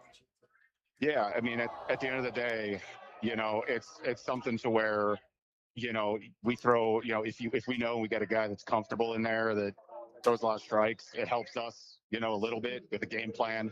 We looked at the report, a lot of strikes. And, we just need our guys to see everything up. And, he's a good pitcher. I've seen him last year in the league. Had a report on him, but, he's got good stuff. Our guys are just taking really good at-bats off him. I mean, he's making good pitches, and our guys are still getting it. Absolutely. Thank you so much, Skip. We appreciate your time as always. Look forward to chatting with you tomorrow. No, thank you. Sounds good. Looks like Dylan Wilkinson's a baseball magnet. He got hit with a pitch for the second time tonight. That one was pretty center of his back, too. I'm not going to say it was intentional because there's no reason for it to be, but it was dead center of his number 21. And really, for the Raptors, you're just looking to find a way to rebound after Great Falls picked up the 4th spot in the top of the 4th. Don't have to get it all back here, but just working yourself back, within 1. If you get within 2, you're tied. So I guess it's either 1 or tied. The 1-2 now to Colson Lawrence. Cox still working out on the mound. He eyes down Wilkinson, and Lawrence fouls this one back out of play. What a great weekend for baseball. Great crowd here at Linquist Field. And we got 2 more games this series. We got the the Fry Sauce night tomorrow, and then Sunday, Free Food Sunday here at Linquist Field. That is just best day of the year. Runner goes, and this one is hit into the glove of the shortstop, Blazek. He'll make the throw across the field, but not even close to in time as Colson Lawrence seriously hustled down that first base path. Kind of a slower hit ball, and it looked like Blazek just kind of held up on a little bit, just kind of played back on it, and that's usually a play. I think if Blazek had to do it over again, he would charge the ball and see if he can get Lawrence, who runs really well, and Lawrence flying down the line. There was really no chance for Blazek to get him to throw him out.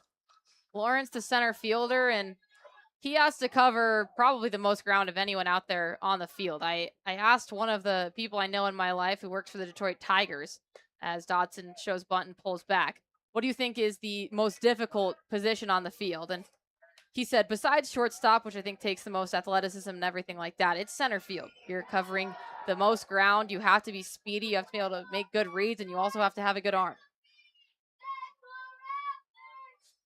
The 1-0 down to Dodson, who shows bunt again, and this one does work into the strike zone. Dodson, who didn't play in last night's game, he was a hero for the Raptors on Wednesday night, where he had 3 hits and a homer. Dodson was hot. This bunt is laid down up the first base line, a bit of a push bunt. They'll just go to tag him, and both runners will extend 90 feet to make it 1 out with runners now on second and third. Very well executed bunt to just push it up the first base line and get it away from either of the runners in Lawrence and Wilkinson who were extending. Big thing is he moved both runners up, and that takes away the double play possibility. With Great Falls up by 2, the infield is going to play back, and any ground ball that's not all that hard hit is probably going to bring in a run. Chase Valentine, who singled his last time up, hits this one hard and into left field. Coming in and on it is Schmack. The runner will go home, and the play is not in time. Diving in first, head first, is Dylan Wilkinson. It was a bang play. He had to use all of his speed to make that one happen. A pretty good throw by the left fielder Schmack, and that was a close play, probably closer than I would have thought. And good slide by Wilkinson. And you know Wilkinson, after getting hit by a pitch for the second time tonight, that had to feel great to slide in safely for the Raptors' 5th run. So a well-executed sack bunt by Hank Dodson, followed up by an executed sack fly by Chase Valentine. Gets the Raptors back within 1, and it brings up Cole Jordan. They appealed to third base to see if Wilkinson went early. Now they're going to throw, and let's see. The call is going to be safe. They say that Wilkinson did not leave third base too early, and the Voyagers disagree. Sean Rapay, as well as a few other of our favorite Montana Mountain men, making their cases heard. Chuck Shirley and Sean Rapay having their words heard as our little bat boy just looks on. He looked like a kid watching adults fight. Just standing there smiling. He's probably never seen much of that before in his life. The first pitch to Jordan misses outside, and it's 1-0. Next pitch is pulled, and past the jumping Zach Blazek at shortstop. Coming around to score will be Colson Lawrence, and he slides in safely. An RBI single for Cole Jordan, and that is 8 singles in the last 2 days. 8 RBIs. 105 miles an hour off the bat. There was really nothing the shortstop could do about it. Blazek, he leaped as high as he could, but just couldn't get it. And Cole Jordan has been about as hot as any Raptor's ever been. High fives from everyone in the dugout, and it'll bring up Bradley Pell.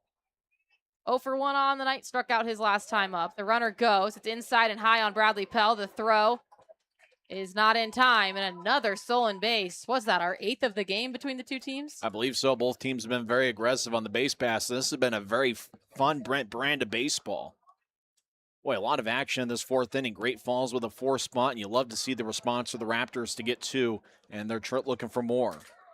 Good block behind the plate by Barranca. He picks up the ball, puts it through his legs by like a basketball player, and then now is going to head out to have a few words with Chance Cox.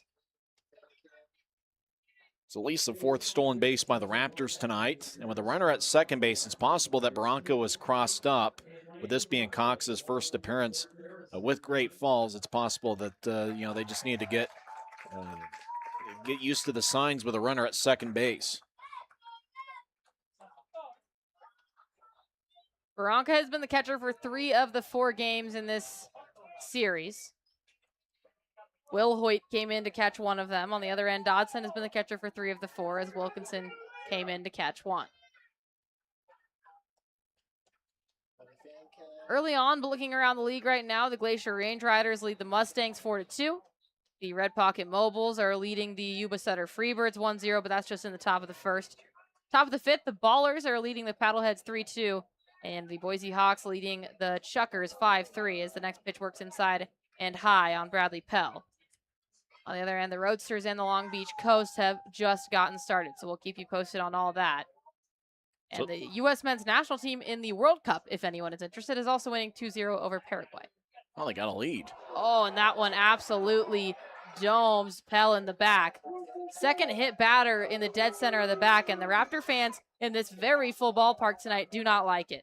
3rd time a Raptor's been hit tonight, and the 28th time it's happened this season, so fans are a little bit upset, but Bradley Pell, with a little bit of a bruise on his lower back, takes first base, and the Raptors are hoping to make him pay with Carmine Lane, who hit the home run in the 1st inning and had a 2 RBI single in the 3rd. So Carmine Lane is having a great day thus far. 3 RBIs on the day already. And he hits this one hard into left field. Retreating on it is Schmack, and he just had to take about 4 steps back for the last out of the inning. 2 runners are stranded, but the Raptors tie it back up as they score 2 runs in the bottom of the 4th. We're knotted up at 6 here as we head into the top of the 5th inning on the Ogden Raptors broadcast network. Are you okay? You seem upset. Turns out you were right. Our car was breaking down and we did need a new one with a loan from America First Credit Union. Me saying there was no hurry and to wait was wrong. Hey, on the bright side, we got to meet Huey. Get your money working with our low-rate auto loans, now with no payments for 90 days. Who's pitching? 3 wireless carriers. Big corporate mobile. Our stock always goes up. So do your prices. I'm out. We're cheap, just like your coverage. We're Red Pocket, your new ultimate cell carrier. Only we give you all 3. No price increases, 2-minute care, and all major networks for your best 5G coverage. What's your ask? $10? You've got a deal. Switch to Red Pocket. Like me, your new ultimate cell carrier. Welcome back from the break. Tonight's broadcast is presented on the Home Team Network for live video streaming, on YouTube for audio-only coverage, and on 88.9 FM for In the Park Radio. Welcome back to the Ogden Raptors Broadcast Network. Arden Lock-in, Tyson Whiting. If anyone wants to join the conversation, the text line is 385-240-1121. You can try to feel like you're here at Linquist Field, the Pepsi Stadium, and maybe have a slice of pizza while you're at it. It won't feel like Lucky Slice pizza, which we have here in the park, but you might get close. What was that nickname for Salta Formaggio? Cheese jumper. Get an extra cheese pizza and say you want a cheese jumper at Lucky Slice. First pitch from Salta Formaggio is a strike as it goes in against Tommy Specht. Yesterday, skipper Evan Parker talked about how the leash for Chapman is a little bit longer because he has proven himself over the last year or so. The same thing kind of applies to Salta Formaggio. Yes, they put up a 4 spot against him in the 4th inning, but they trust him. They've seen him have quite a lot of success this year, and he's the man on their roster who has pitched the most innings of anyone at 27, now up to 31. And he gets ahead 0-2 against Specht.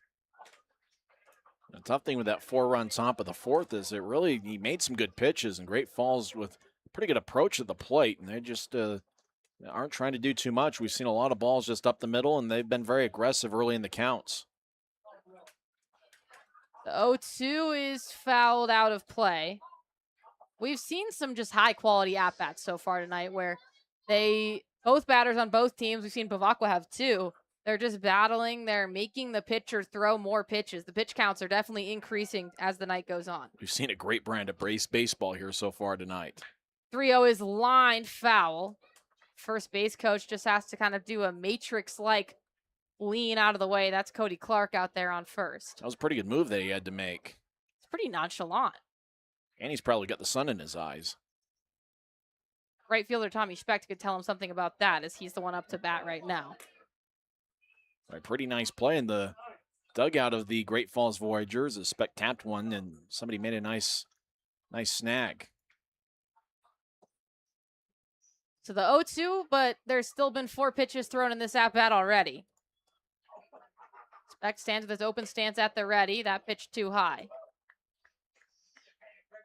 Specht, 6'3", 200 years old from Dubuque, Iowa. Pretty big guy. He works with about a 45-degree open stance and then closes it back up as Salta Formaggio delivers the ball. It's a form that would really have to kind of time up the pitcher pretty well. If you have one with a more deliberate delivery, you might have to close up the stance a little bit later as the 2-2 is fouled away. It is a stance that relies heavily on timing. So for a guy like Salta Formaggio, maybe like a Johnny Cueto type, or maybe a swivel the hips a little bit and disrupt the timing, then maybe a guy like Specht can get off balance. Pull a Trevor Bauer quick pitch on him. That's right.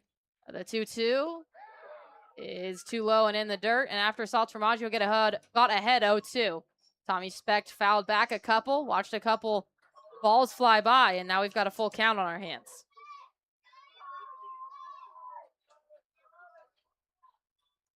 Only been 2 walks from Salta Formaggio so far tonight. See if the announcer's curse is real. No, this one is hit hard towards Raptors Ridge. Colson Lawrence goes to watch it, and that one hits off the top of the wall as well. Tommy Specht comes around second. He'll turn to go 3. The throw is not in time. It's cut off by shortstop Chase Valentine, and that's the second triple of the game for the Voyagers. Second time that it hit the top of Raptors Ridge. That one was listed at 381 feet. If it was 384 feet, would have been a home run by Specht. And then once it hit off the top of the wall spec, a guy that runs really well, former 6th-round draft pick by the Texas Rangers in 2022, he had an easy triple. Now up to back, Zach Blazik. He is actually from here in Utah, Park City, which is about an hour and 10 minutes away, depending on traffic. So maybe an hour 40, maybe? I'm from Park City, and I have some experience myself. There's a decent amount of construction right now, and it is more than an hour 10 at the moment. The 0-1 to Blazik is hit. Cole Jordan will wait on it, catches it after 2 hops, and gives it over to Dylan Wilkinson for the first out of the inning. But it will be 1 run coming in to score, which is Tommy Specht, and the Voyagers have reclaimed their lead. It's now 7-6. Well, the Raptors get an out, but Blazik gets an RBI, just a basic ground ball to Cole Jordan, but Great Falls takes a 7-6 lead. And for Great Falls, you'll take an out for a run. I wouldn't say any day, but in this case, you certainly will take it. And on Weber State night, with maybe a few college kids in the stands, they might be enjoying the current score, 6-7. They'd like it a little bit more if the Raptors were 7 than the Raptors being 6. It would look better up on the board for them. This one is swung on and hit by Barranca. Charging it is Valentine, and he's unable to make the transfer. That's the second time in 2 nights that Valentine has struggled with the transfer. It's a tough play as he's sending all of his momentum into the grassy part of the infield, but ideally Valentine's able to make that play cleanly. A very slow hit ball. It looks like it's going to be a base hit for Barranca. He doesn't run all that well, but it was a tough play for Valentine, who had to charge far. It would have been a $20 Uber ride to get to the ball and make a successful throw to first. So now it is Willie Ponce. The runner will not go. The bunt is laid down, and it's foul. Barranca deserves an Oscar for his performance out on first base. He really looked like he was ready to go, and then took a few steps and walked back. Well, during the bottom of the 5th inning, we'll talk with Weber State Cheer. Did you know that they won a national championship? I learned that today. I did as well. National champions. You know how competitive cheer can be. This one is lined. Valentine gets this one, and he'll make 1 out over at second, but won't be able to get the second out. Valentine kind of bobbled the ball a second time, and that's probably why he wasn't able to turn 2. He did a good job even getting the lead runner. Well, it looked like it took a tricky hop right there, maybe a higher hop than Valentine was expecting, and that was just enough to make the difference in the play. Although it looks like they're calling him safe at second. So Valentine actually doesn't get either, as he bobbled the ball, and they're saying he didn't have control of it when he stepped on second. I'm not sure I agree with that one.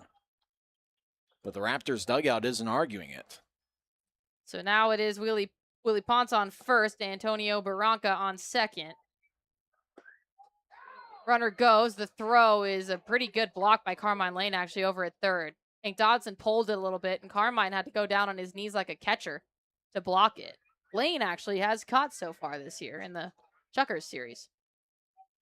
Well, Barranca's not necessarily a fast runner, but that's already the second time he's got a stolen base, and he was very aggressive trying to score in the 4th inning, and he was out at the plate on what would have been a wild pitch.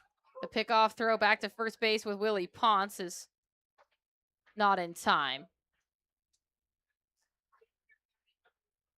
They're saying that it's an error this time against Chase Valentine, which is how Barranca reached second and Ponce reached first. Swing and a miss by Anthony Montecero, and the count's now 1 ball, 1 strike.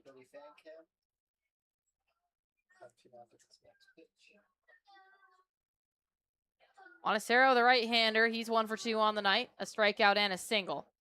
Runners on the corners with 1 out. Swing and a miss on an outside ball, and makes it 1-2.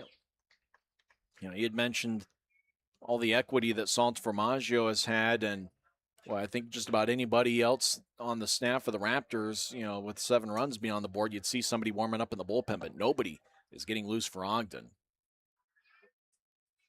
Next pitch misses outside. The ball gets past Hank Dodson. Coming home will be Barranca, and there's not even a play there. So a runner comes in to score, and the Voyagers take a 8-6 lead. A bit uncharacteristic for Sant Formaggio, as you know, he's displayed some outstanding control earlier this season. Kind of how last night was uncharacteristic for Great Falls starter Sam Levin, who ended up walking 8.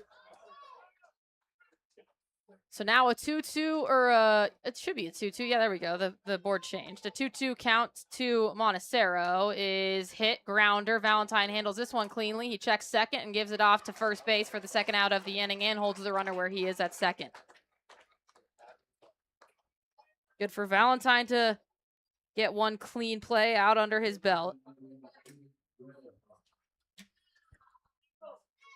A lot of crazy action, a lot of crooked numbers in the middle innings. For Great Falls, 2 runs in the third, 4 in the fourth, and already 2 in the fifth. For the Raptors, 2 runs in the first, 2 in the third, and 2 in the fourth. So now Aiden Redahan, who had a 3 RBI triple his last time up. First pitch to him is a ball.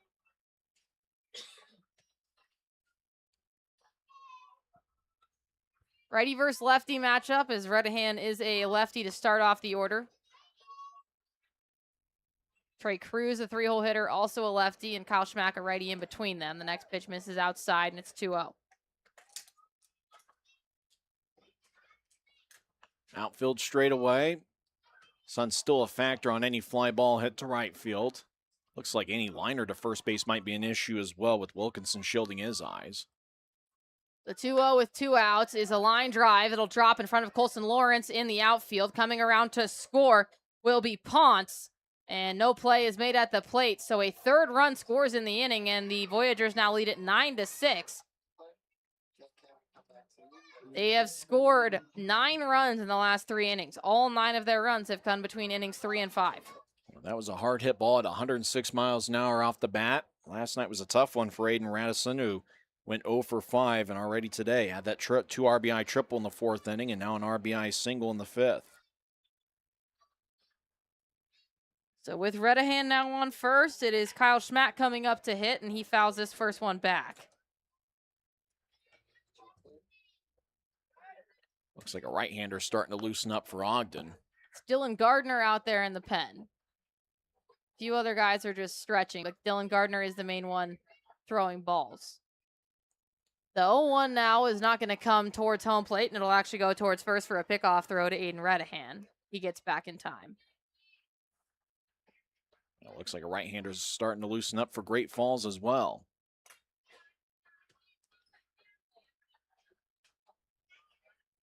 Yumir Sepulveda, this one is hit, and it'll get handled by Cole Jordan on the fly. Just a weak fly ball that was still caught in the infield. And that ends the inning, but the Voyagers have 3 more runs to their total. They lead it 9-6 on an inning that saw them with 3 runs, 3 hits, 1 error, and 1 left on base. They lead it 9-6, and we'll be back for the bottom of the 5th inning. Actually, we're going to stay right here because we are joined for our fan interview today by members of the Weber State cheer team. We have Mark Meyer with us first, I believe. Is that right? Yes, that's right. Mark, thank you so much for joining us. Can you just talk to us about the season that you guys just had, because it was a pretty successful one? Oh, absolutely. We've been lucky enough to just be strong in our training and earn the accolades that we've been able to do. We had 2 teams this year earn not only national championships, but grand national championships, which means we competed a 3rd day against all the other champions of other divisions, and we're able to score highest among all of them as well. How long have you done cheer? Me personally, I've been doing cheer in Sutton for about 8 years. This is my 5th year of the program, though. And so are you one of the guys who is throwing? Are you catching? What's your role? To a person who doesn't know cheer that well. Everything. I do a little bit of everything. I don't tumble as well as some others where that's all the flipping, but my strong suit is where I stunt and I hold my teammates in the air. We do big basket tosses, and my favorite part is the pyramids where we just stack people on people. Amazing. Do you have more time with Weber State cheer, or has this been the end of your career? This is my last and final season, but I'm very excited for it. Awesome. Congratulations. I think that we have your teammate Caden Smedberg standing by. Is that correct? All right. Hello. Oh, there we go. Caden, thanks so much for joining us.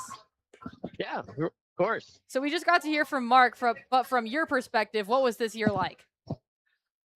This year was like, it was a really good push this year. We put a lot of new things out on the stage that had never been on that stage before, so that was our main focus. is trying to excel in new skills to show everybody that we can do it. Yeah, very successful season, winning the national championship. After winning the national championship, as we'll take a second, as Bavakwa hits this one deep off the wall in right field, and that'll go down for a minimum of a double, and it will be. So getting back to you, Caden, winning the national championship this season, coming into next year, what are the goals?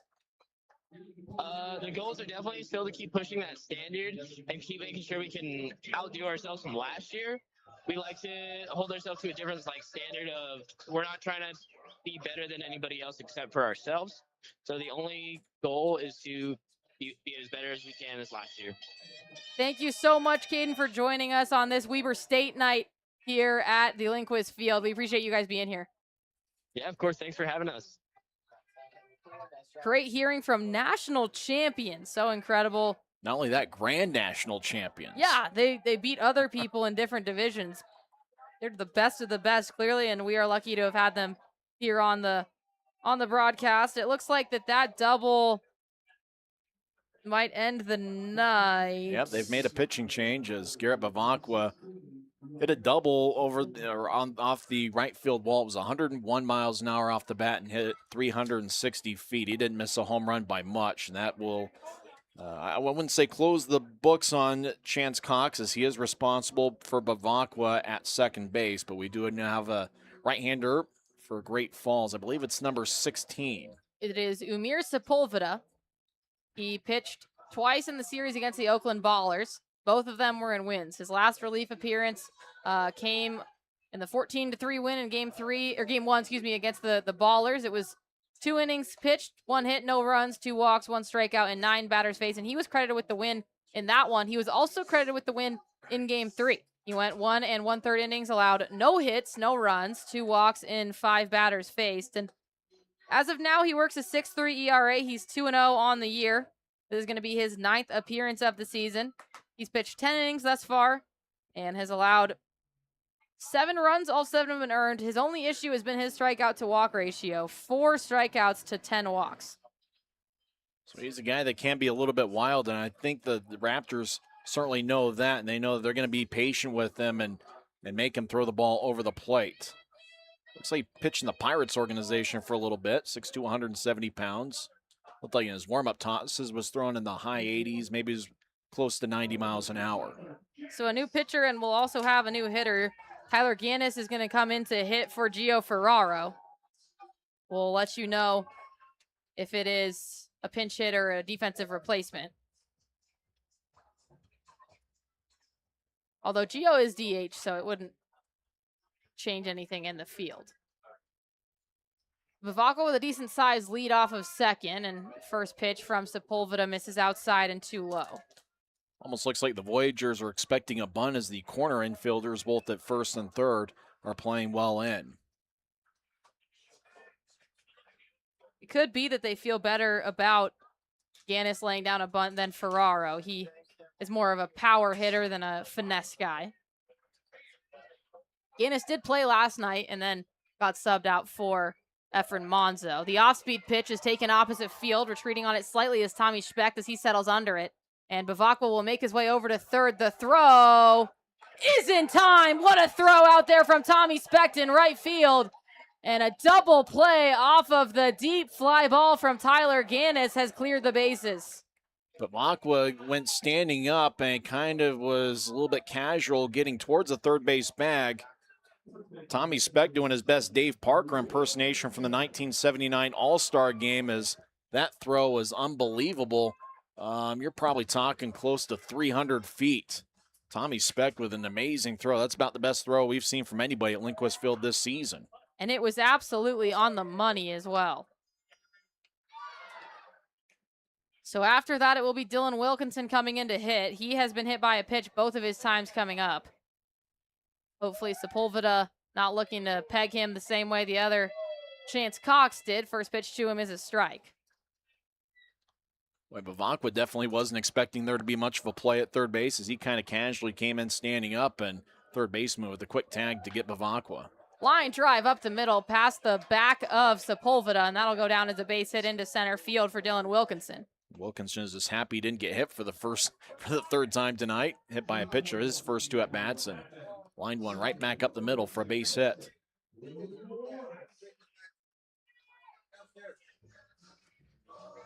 Well, if you're talking about entertainment value, this has been as entertaining a game as we've seen all year. It's entertaining because it's still close, 9-6. And Colson Lawrence comes in with 2 outs. Barranca tried to stick the frame for a little bit longer behind home plate, but it still will be a first pitch ball.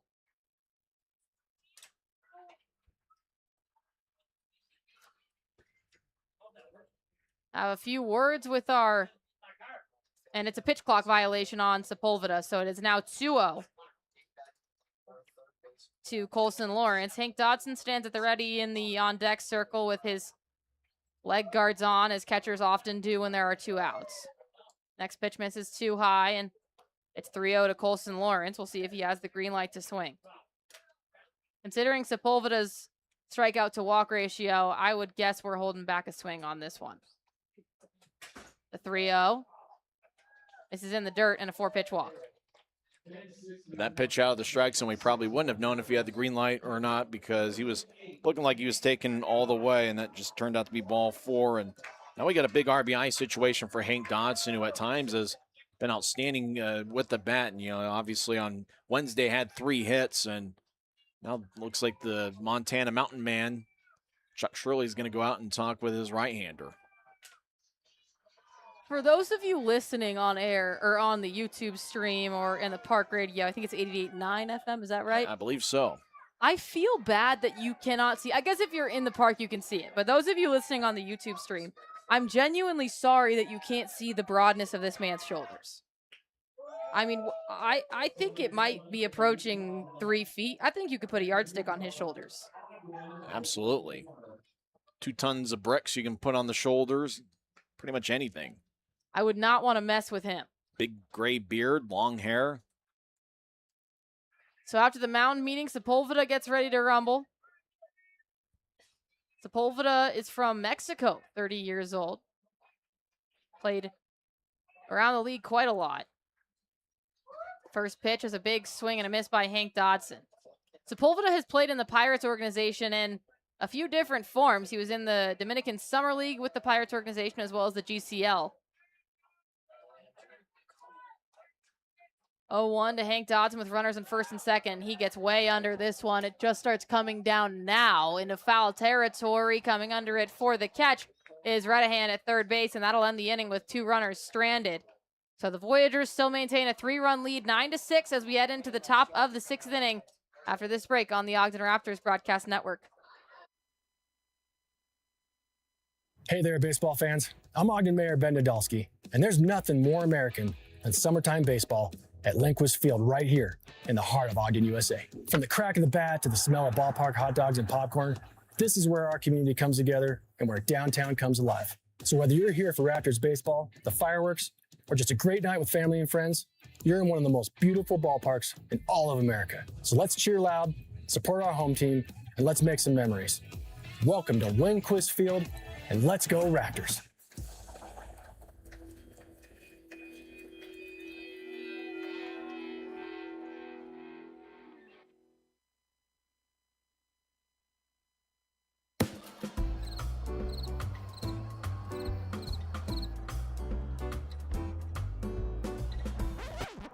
Don't be a bench warmer. Call the insurance center so that you can get on the field and have a good time and get your insurance done properly. Go Raptors!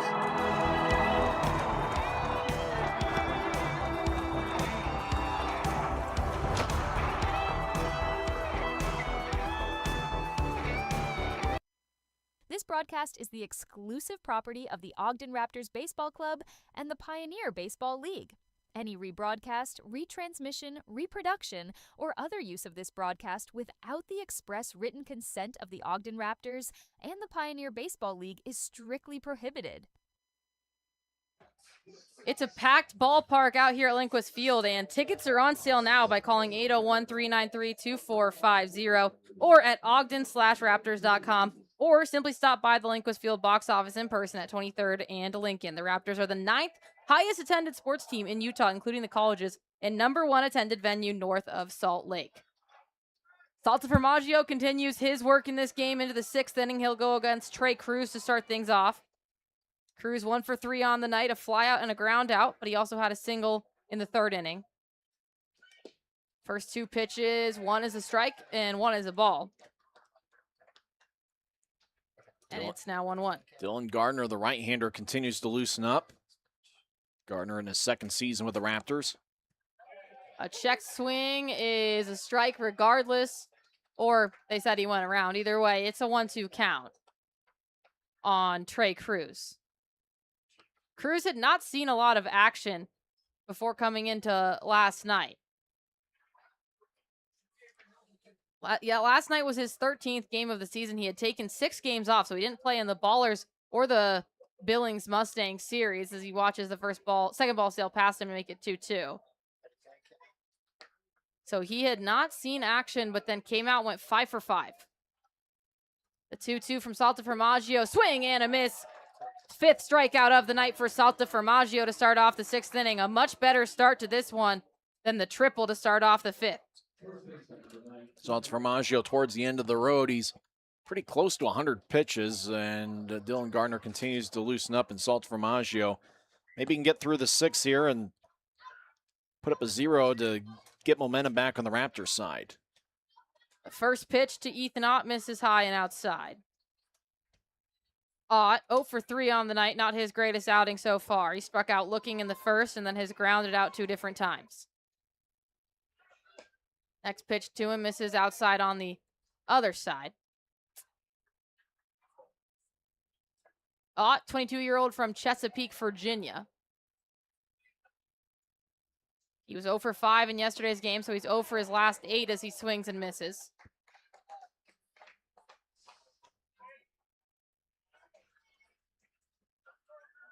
So a 2-1 count now to Ethan Ott. His team leading 9-6 in the top of the 6th. Next pitch from Salta Formaggio misses too low in the dirt. And it'll be 3-1. Salty with 2 walks so far on the night to go along with 5 strikeouts. Trying to work back into this count 3-1, and this one is hit foul out of play up the right field line.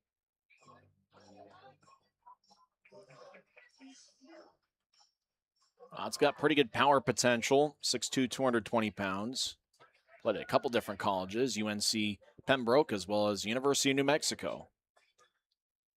So the 3-2, Ethan Ott, swing and a miss. Back-to-back strikeouts for Salta Formaggio, and that's his 6th of the night. A good fastball for Salta Formaggio. That was at 91 miles an hour, had plenty of the plate, and just blew it by Ethan Ott. And that was a good battle by Salta Formaggio, who got behind 3-1, created a foul ball, and then a swing and a miss. So Tommy Specht, a swing and just a called strike on pitch number 1. Salta Formaggio looking for a 3K inning. He's up to 96 pitches. The next one misses outside and in the dirt. Tommy Specht entered this game batting .333. He leads the team in triples at 5. The 1-1 is works in there for a strike. That caught quite a lot of strike zone. Specht is 1 for 2 on the night. He already has added a 6th triple to that total, so he now has the team lead by 5. And that outfield assist in the bottom of the 5th. 1-2 misses too low, and it's now 2-2. Deuces as the in-park announcer announces, and Salta Formaggio shakes off one sign, accepts the next. Glove in front of the face, left leg kick, and deal. And that's in there for a called strike 3. 3 batters face 3 strikeouts, and quite possibly Salta Formaggio's last inning of the night. And what a bounce back from the last 3 innings. The Voyagers still lead at 9-6, but the Raptors have some momentum as we head into the bottom of the 6th inning here on the Ogden Raptors Broadcast Network.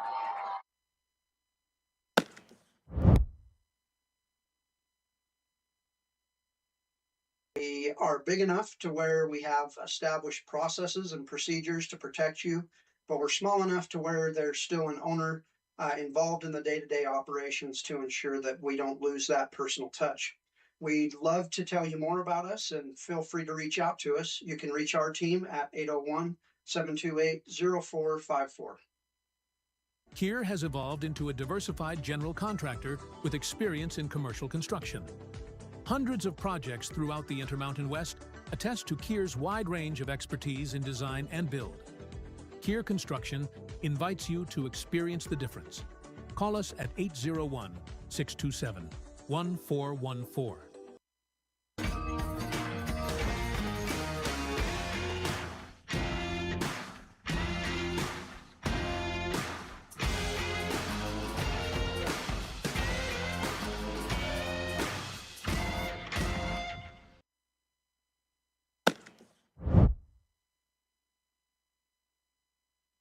Welcome back from the break. Tonight's broadcast is presented on the Home Team Network for live video streaming, on YouTube for audio-only coverage, and on 88.9 FM for In the Park Radio. Welcome back to the Ogden Raptors Broadcast Network. There's a good look at the crowd, all of them enjoying their Pepsi and their different in-game provisions.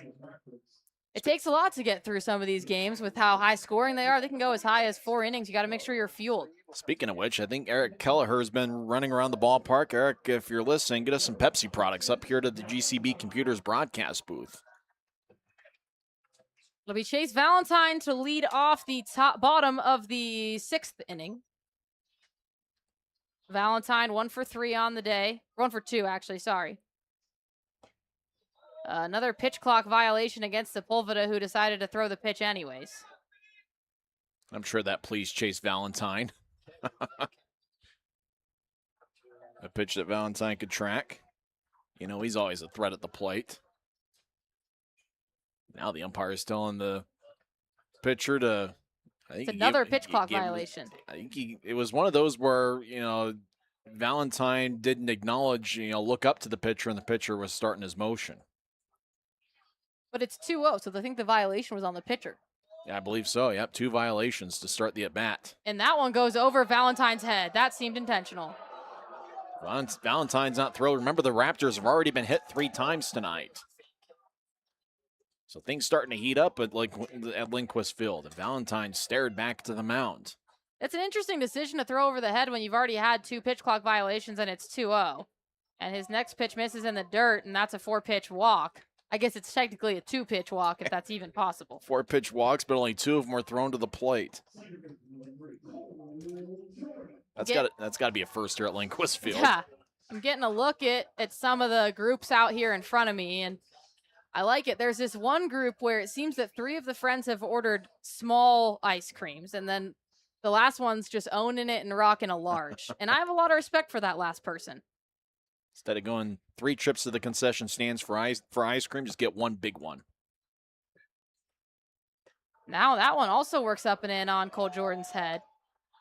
It kind of raises some eyebrows in the Raptors dugout. Getting a little bit antsy.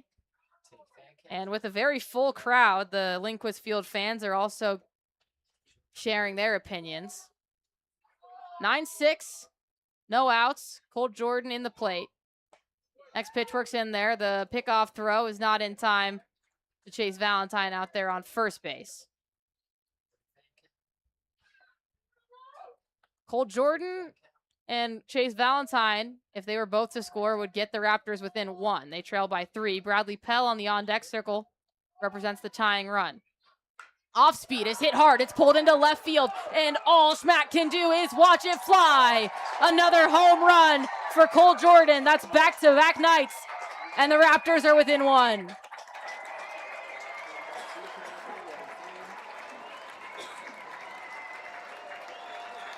Three home runs for Jordan since the start of Thursday's game. He's now 3 for 4 on the night. That's his 3rd RBI this evening. 7 RBIs last night as Jordan and Valentine embrace home plate. And that's just what the doctor ordered for the Ogden Raptors, especially after getting hit by a pitch 3 times in the dugout. Is very fired up, very much fired up to see Cole Jordan return. And we've got ourselves a great game, 9-8, with the Raptors having all sorts of momentum. Cole Jordan showing off his new buzzed head to our great camera in the dugout. And I think the word to describe what that home run had behind it was maybe a little bit of vengeance. He stood and watched it for a little bit and decided to just drop the bat. So the Raptors are now within one. Bradley Pell would be the tying run. And the first two pitches to him are balls from Emir Sepulveda. Righty versus lefty matchup. Pell with a black shin guard on his right shin. Next pitch in there for a called strike to make it 2-1. It's like Great Falls says left-hander Simon Murray loosening up in the bullpen. I think we saw Murray in last night's game. He was the last pitcher. He put up a 0. He pitched very well. The 2-1 swung on and missed by Bradley Pell to make it 2-2. Pell already has one strikeout on the night. Came back in the third inning. Sepulveda yet to strike out anyone on the Raptors lineup. This is the 8th batter he's faced. This one, a swing and a miss. Bradley Pell was way ahead of the 79-mile-an-hour off-speed pitch. And Emir Sepulveda says, hold your horses on that momentum. Let me get my own strikeout in here. Well, Pell was doing all he could to try to tie it up. That was on the outer half, 79 miles an hour, and just swung through it. Carmine Lane's been a hot hitter tonight. A 2-run homer in the first inning and an RBI single in the third. So this is exactly the guy you want to have at the plate if you're the Raptors. This one is lined directly into Ponce at second base's glove. He'll take his time and give it off to Ott at first for the second out of the inning. And just one pitch to get Carmine Lane out there by Sepulveda. Came off the bat with some heat, 103 miles an hour off the bat. If you remember, Carmine Lane's home run was only around 95 miles an hour off the bat. So that line drive actually came off with a little bit more power, just not the right direction. That was an impressive home run because Lotte got jammed and he just kind of muscled the ball out of the ballpark. Garrett Bavacqua will step in now. First pitch lined right off the mound, and the shortstop Blazing is unable to make a play on it. So Bavacqua will be on base with 2 runners out. We've seen quite a few balls tonight almost use the mound as a ramp. It's a grounder that just takes a fun hop off of it, and neither the second baseman or the shortstop can convene on it. That's a video game. You get extra for that. In Mario Kart, if you shake your controller when you go off a jump, you get a little boost. I think a couple of those baseballs have done that. Maybe Bavacqua could use that boost and still second here with 2 outs. Tyler Gannis is up again, so it looks like he will be not just a pinch hitter, but will be taking over at DH. First pitch to him is right up the middle, a bouncer handled by Blazek on the run in, and he'll get the third out of the inning at first base. But the Raptors have gotten within 1 thanks to a Cole Jordan home run. It's 9-8 as we enter into the top of the 7th inning here on the Ogden Raptors Broadcast Network. Are you okay? You seem upset. Turns out you were right. Our car was breaking down and we did need a new one with a loan from America First Credit Union. Me saying there was no hurry and to wait was wrong. Hey, on the bright side, we got to meet Huey. Get your money working with our low-rate auto loans, now with no payments for 90 days. Little moments become big when you don't have to worry about your finances. Money can be a giant source of stress, but it doesn't have to be. Here at Ascent Credit Union, we work to empower our members to be able to manage their money easily, quickly, and most importantly, without stress. When you aren't worrying about your finances, you get to enjoy life more. That's why we are here.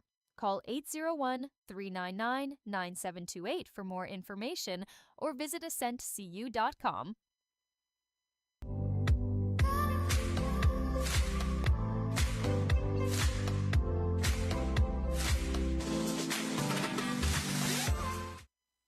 This broadcast is the exclusive property of the Ogden Raptors Baseball Club and the Pioneer Baseball League.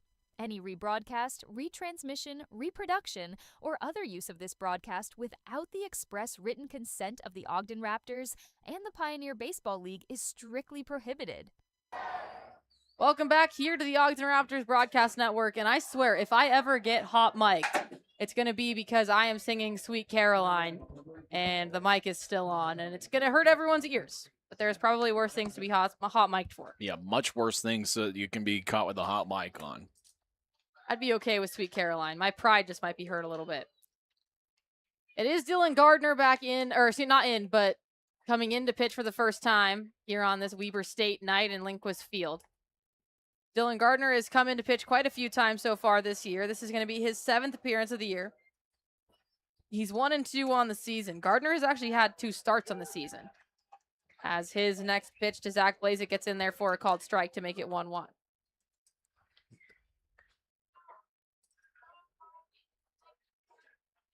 The 1-1 pitch showing bunt is Blazek, and it's essentially pop flied up the third base line, but foul.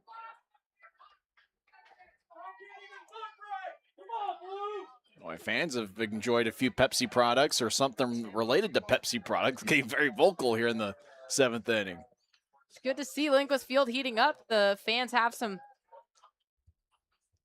passion behind their words right now. And Dylan Gardner has made 1 appearance so far in this series. He came in Game 1 in that game that got out of hand for the Raptors. He went an inning and a third, allowed 4 hits, 4 runs, 1 strikeout, did give up 1 home run, but who didn't in that game? His 2-2 is fouled back into the netting. Faced 8 batters in that game, and I think every single pitcher except Caden Knipe in Game 1 gave up a home run, I believe. I mean, there were 8 by the Great Falls Voyagers. And they weren't even promoting fireworks night, and yet there were some. This one is flied into center field. Colson Lawrence will come in on it and make the catch slightly on the run.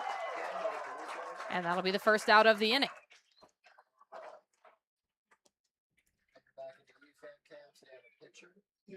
Boy, Bronca's had an interesting night at the plate. He's stolen a couple bases, has 2 singles, has scored a run.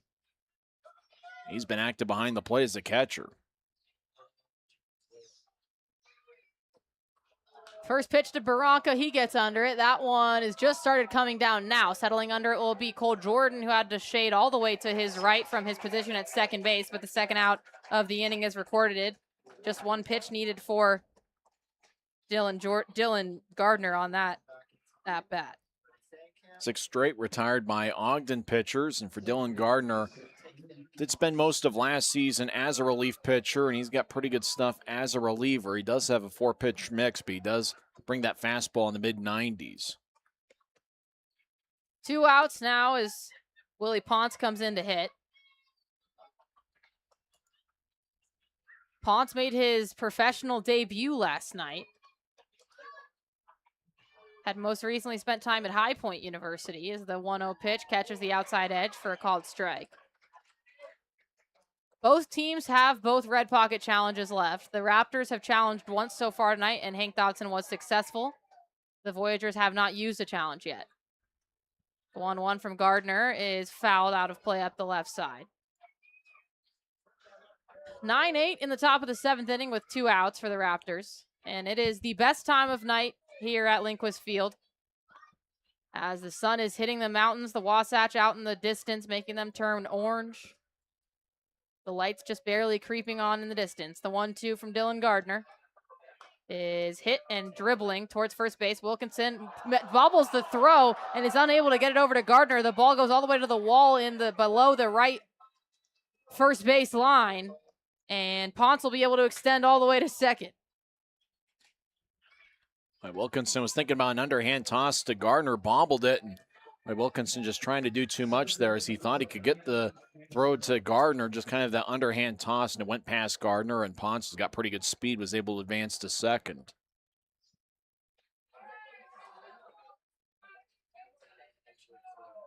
Going to be an error on Wilkinson, the first baseman. So still 2 outs in this inning after that error. It'll be Anthony Montecero coming in. He lines this one straight into center field where Colson Lawrence settles under it. That ball did not hang in the air very long, but Colson Lawrence had time to get under it. And 4 up, 3 down inning for Dylan Gardner in his first inning of work. The Voyagers still lead it 9-8, but the Raptors will have a chance to get back into it in the bottom of the 7th inning when we come back after this break on the Ogden Raptors Broadcast Network. GCB Computers. Refurbished, reliable, and ready to go. The computer you need at the price you can afford.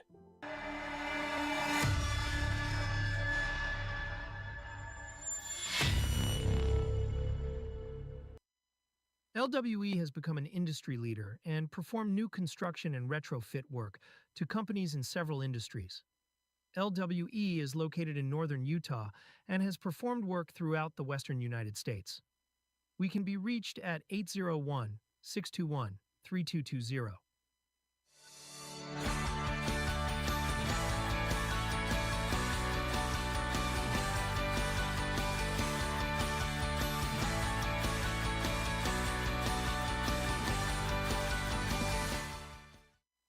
At the Prairie Schooner, you can dine in a covered wagon while enjoying our delicious hand-cut steaks, fresh seafood, and signature desserts. Go to prairieschoonerrestaurant.com or call us at 801-392-2712 to reserve your table today.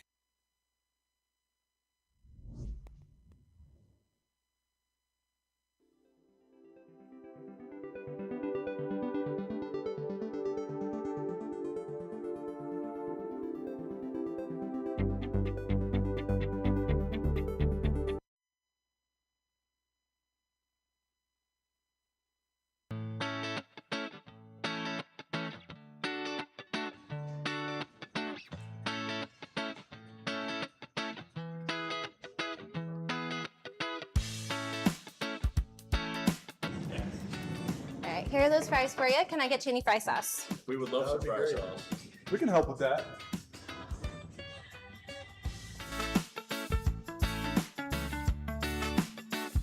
Mmm. Delicious. It's the spot. Nothing like Utah fry sauce.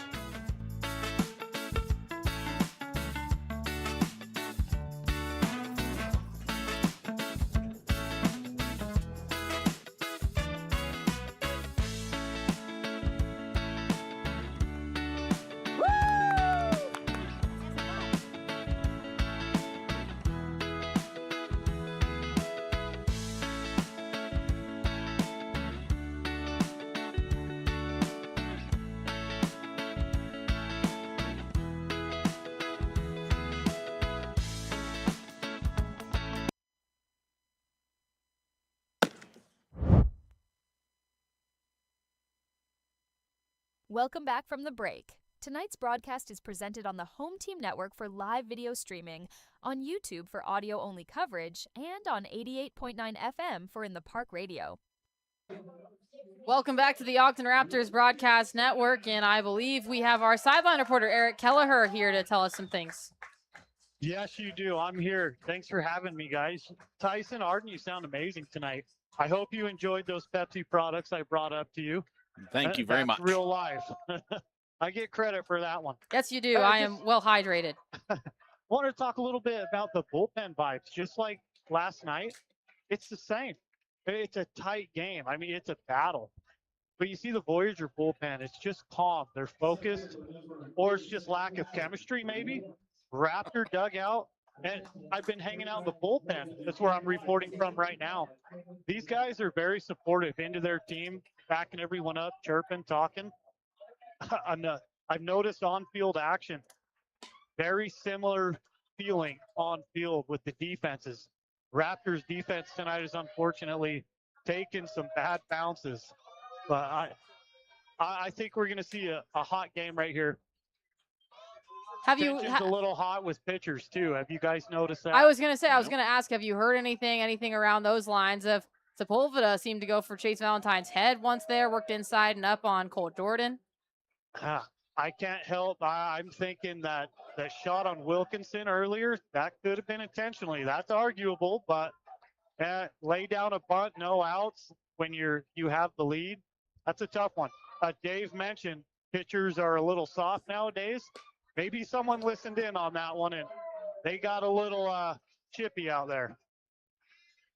Thank you so much, Eric, for joining us. Eric Kelleher, another third member of our broadcast team tonight. Thanks for having me, Arden.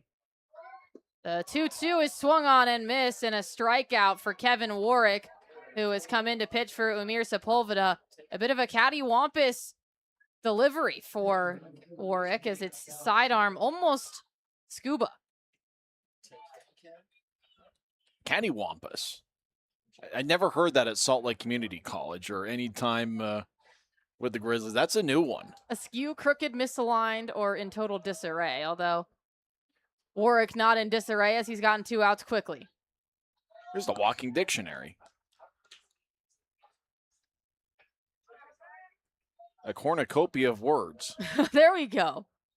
So Hank Dodson will try to avoid falling victim to the sidearm delivery. The 1-0 is fouled back and out of play. And Warwick kind of seems to have 2 different deliveries. One that is genuinely kind of submarine throw, not scuba. I was going for submarine earlier.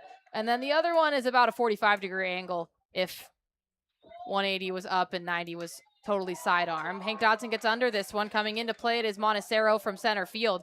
And it's a 1-2-3 inning for Warwick after he comes into work. And his team, the Voyagers, still lead at 9-8 as we head into the bottom of the 7th inning here on the Ogden Raptors Broadcast Network.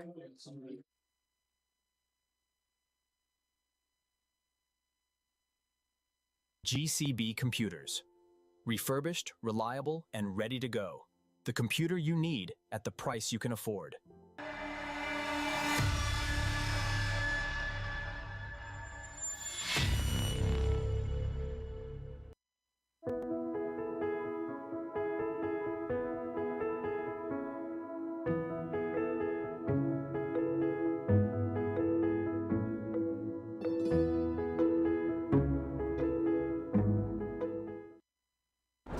Are you okay? You seem upset.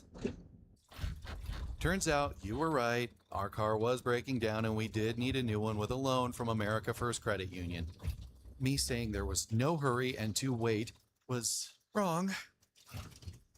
Hey, on the bright side, we got to meet Huey. Get your money working with our low-rate auto loans, now with no payments for 90 days.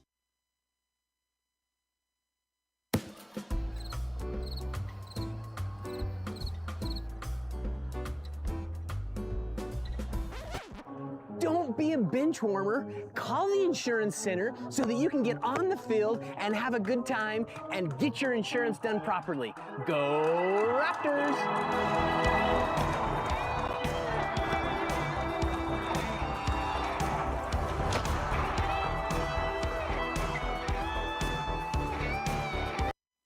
Hey, gang, you're watching Ogden Raptors professional baseball right here on the Raptors Baseball Network. Ciao, baby. Welcome back to the Ogden Raptors Broadcast Network. Arden Locke here on this beautiful night at Lindquist Field. It is Weber State night here. Weber State sponsoring tonight, purchasing all the tickets, allowing all of the fans to come in here free, and Redahan fouls the 1-0 pitch off to make it 1-1. What a game we've had. 9-8 great falls, and for the Voyagers, it was just 3 innings. 2 runs in the 3rd, 4 runs in the 4th, and 3 runs in the 5th. And for the Raptors, they've had 4 separate innings of 2 runs. Swing and a miss on the 1-1 makes it 1-2. Dylan Gardner is still doing work out there on the mound. And he had a very great first inning. 4 up, 3 down. 2 flyouts and a line out. And honestly, it could have been a 1-2-3 inning if it weren't for the error. The 1-2 is inside to Redahan.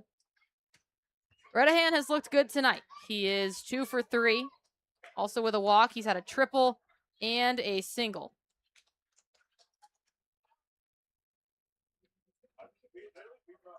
The 2-2 with the deliberate delivery from Dylan Gardner is fouled out of play into the opposite field.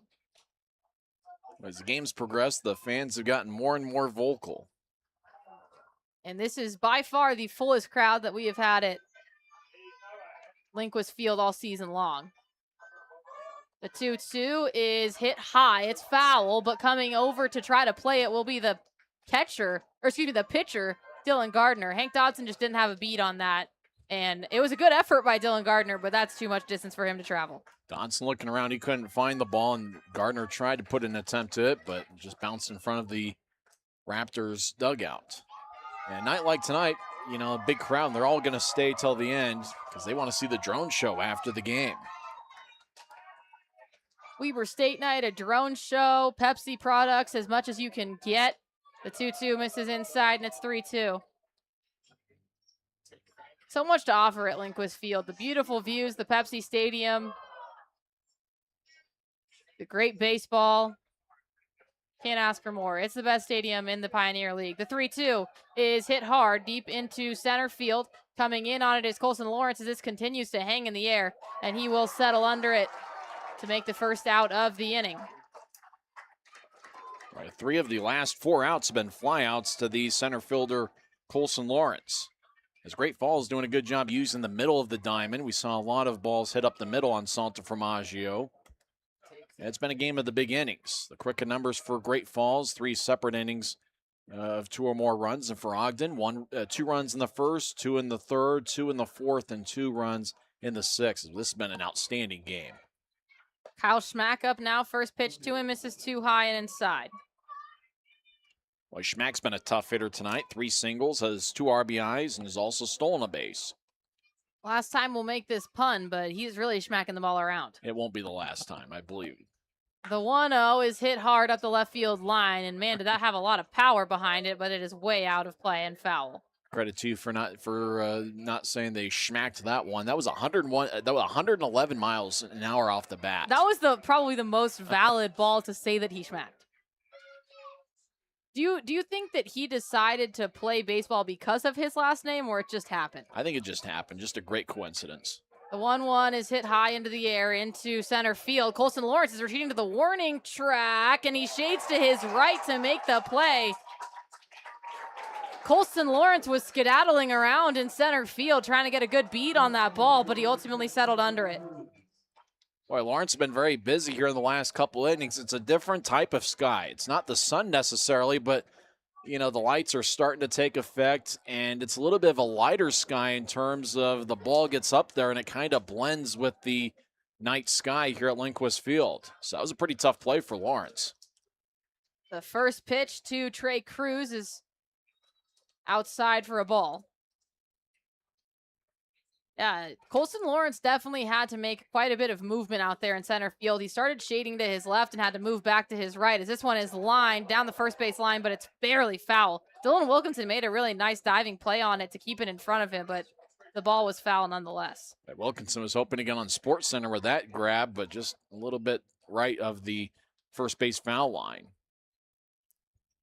Boy, it'd be huge for the Raptors to get another 0 on the scoreboard and get up in the bottom of the 8th inning. You almost have a feeling it's kind of settling in towards the type of night where maybe Ogden can walk this thing off in the bottom of the 9th.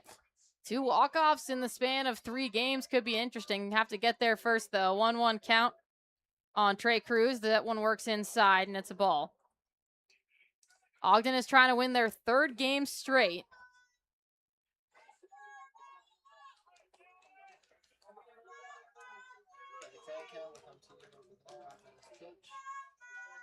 The 2-1 is lined past Cole Jordan. That'll go down into a base hit into right field. Bavacqua handles it, and a 2-out runner is on in the form of Trey Cruz in the top of the 8th inning. Well, Cruz has hit the ball hard the last couple days. Had 5 hits last night. That's his 2nd hit this evening. And there really wasn't much Cole Jordan could do about that one, as he hit that one 104 miles an hour off the bat. And Great Falls has a base runner here in the top of the 8th. So base runner is on for Ethan Ott. Ott 0 for 4 on the night, has not been his night thus far. 2 strikeouts and 2 groundouts. First pitch to him, swing and a miss from a 91-mile-an-hour fastball that just got by him.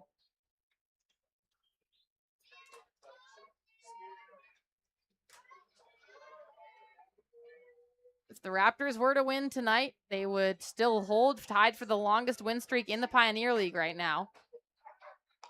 And we talked about it with those 5 different teams bunched up at 13-8 and 12-9.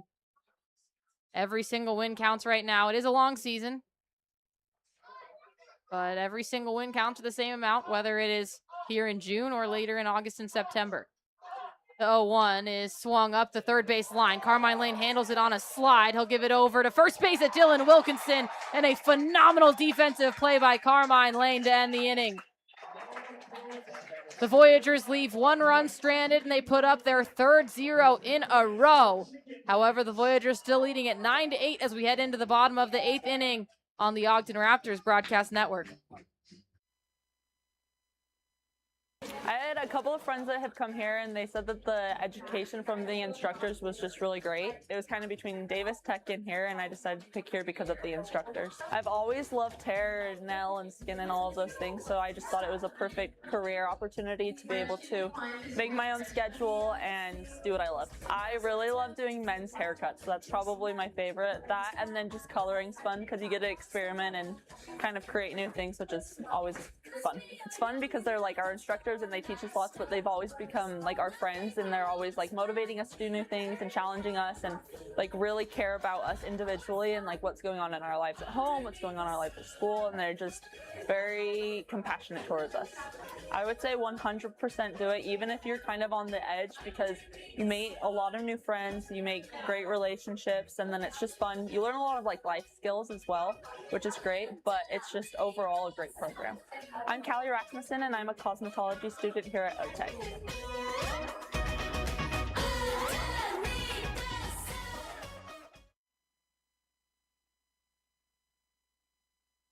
From providing a great member experience to providing easy access to your accounts with our mobile app, we are here to help you along your journey. Call 801-399-9728 for more information or visit ascentcu.com.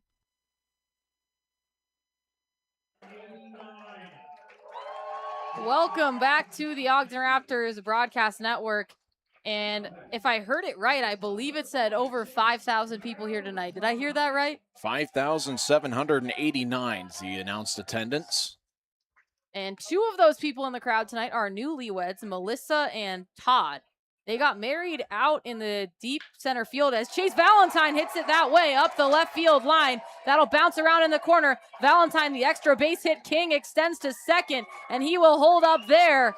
A leadoff double with his team trailing by 1 in the 8th. What a moment. Point for Valentine. He's been a doubles machine for the Raptors this season. That is the, I think, 14th double for Valentine this year. And they certainly needed that. He's hit the ball hard all night long. It was 100 miles an hour off the bat. And Raptors are hoping that can get something cooking here in the bottom of the 8th. They've got a good one in Cole Jordan, who's been about as hot as any Raptors ever been. He has 3 RBIs tonight. First pitch misses way outside from Warwick. So just to finish up quickly on that other story, those newlyweds got married out in kind of center left field. And myself, Hannah Dean, our statistician, and a couple of the ball boys had to stand out there to make sure that they wouldn't get hit by BP that was actively being held by the Great Falls Voyagers. Mid-ceremony, the officiant is talking. We had to yell heads, and a ball came in and knocked a woman's phone out of her hand. Hopefully the phone was okay. I think the phone was okay. And then also the new husband, as the 2-0 gets it there for a strike, 2-1. The new husband is the man who's saying God bless America tonight. What a night for Todd.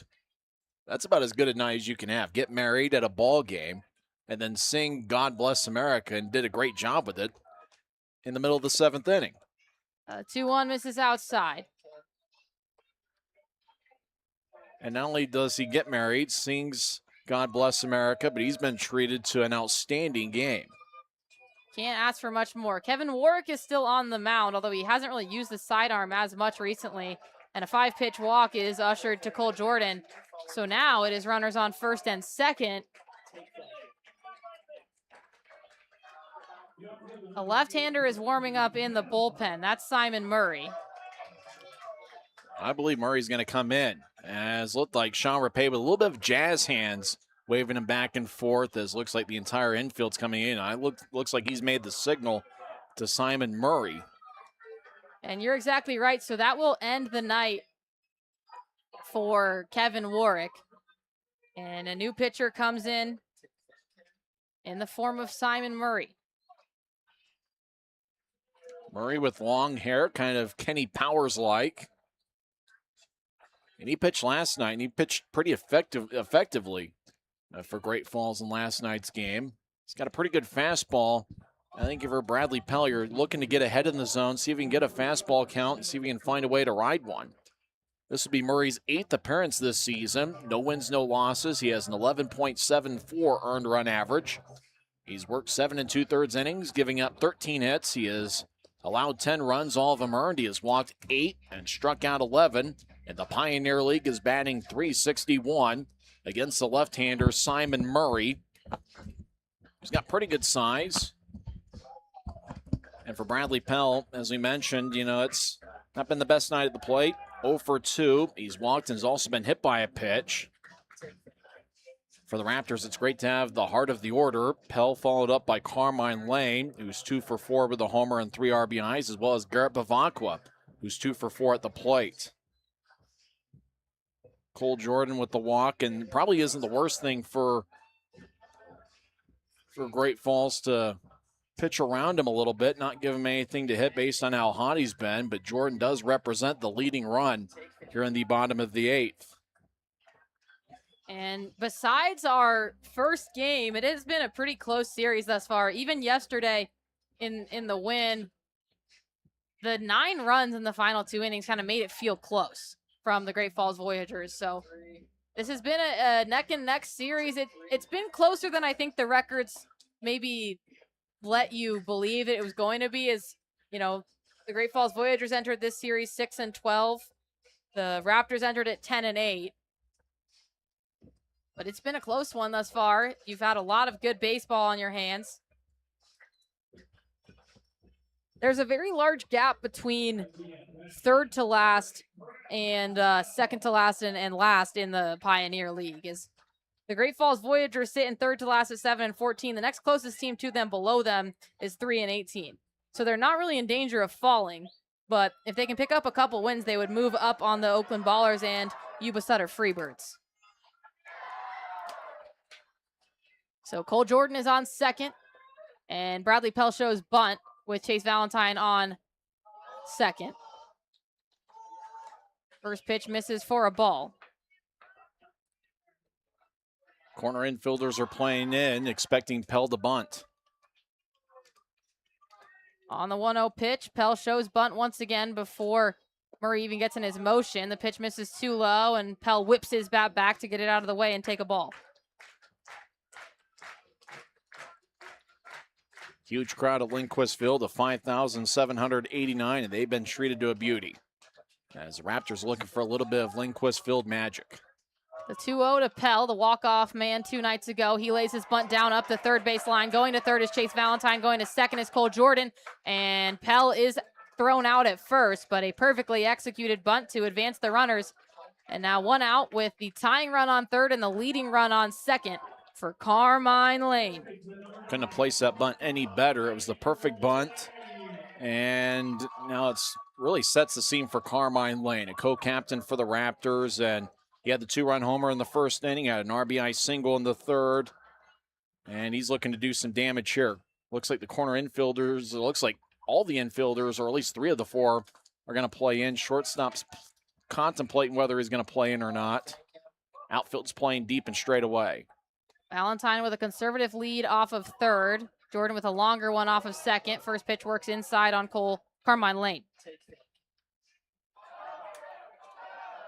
Carmine this year has 18 RBIs.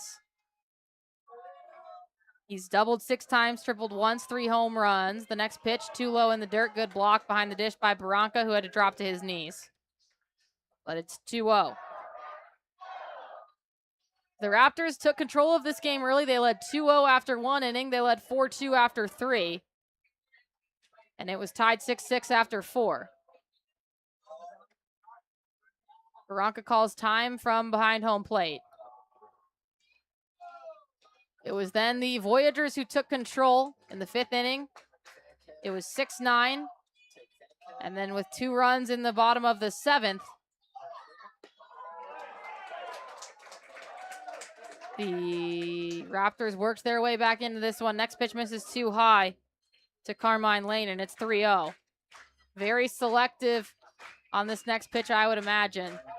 One swing of the bat could give them a 2-run lead technically. They just need to score 1 to tie it up. The 3-0 misses outside. Back-to-back walks. So now the bases are loaded.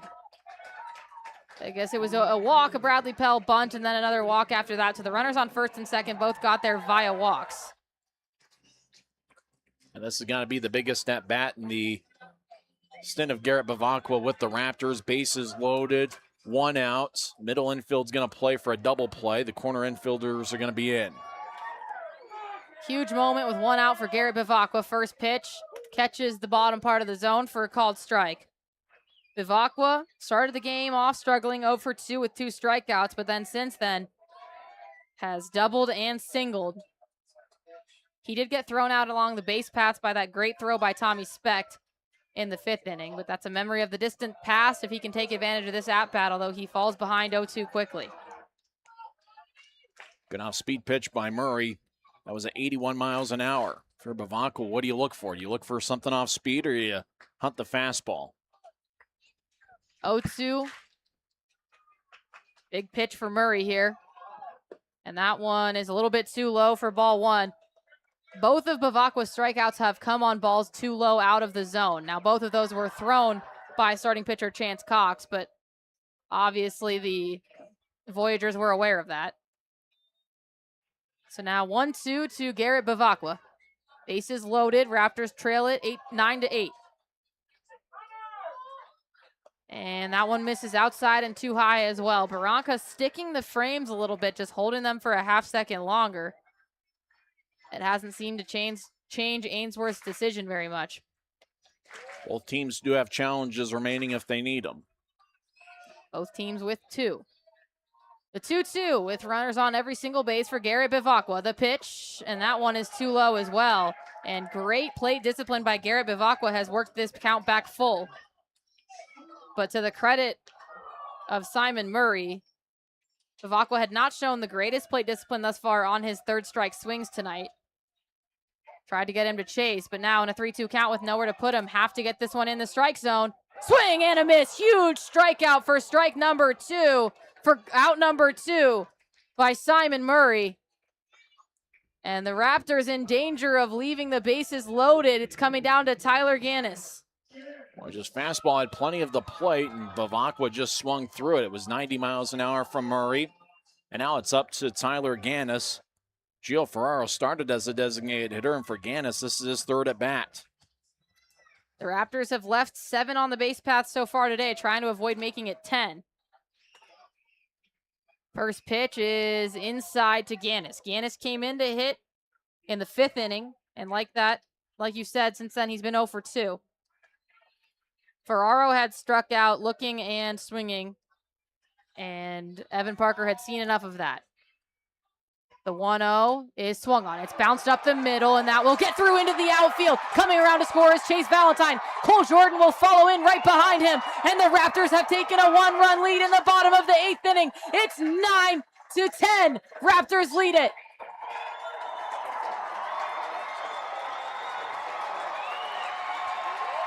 Tyler Gannis stands on first base celebrating, pumping up the 5,000 plus here in Lindquist Field. That was a huge base hit, just kind of a high chopper that went over the head of Murray and just got through to center field for a base hit, and that's the biggest base hit for Tyler Gannis as a member of the Raptors. With 2 outs, 2 runners still on, Dylan Wilkinson trying to keep this rally going. First pitch to him is a called strike. Lefty versus lefty matchup as Wilkinson goes to work against Murray.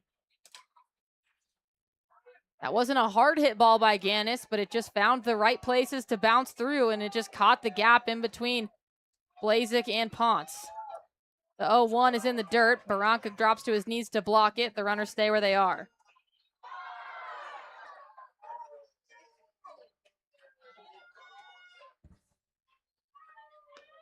And with this packed house here at Lindquist Field, they were about as loud as I'd ever heard after that Tyler Gannis base hit.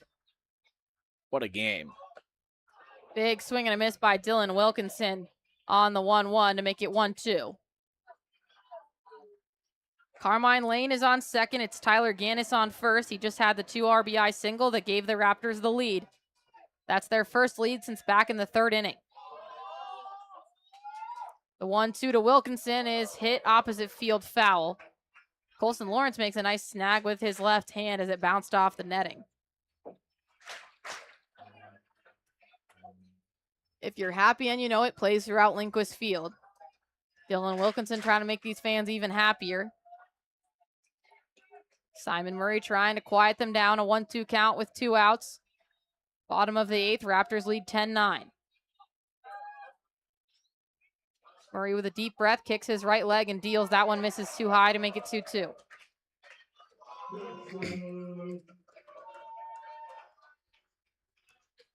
In the top of the 9th inning, it's going to be the 5, 6, and 7 hitters due up for Great Falls.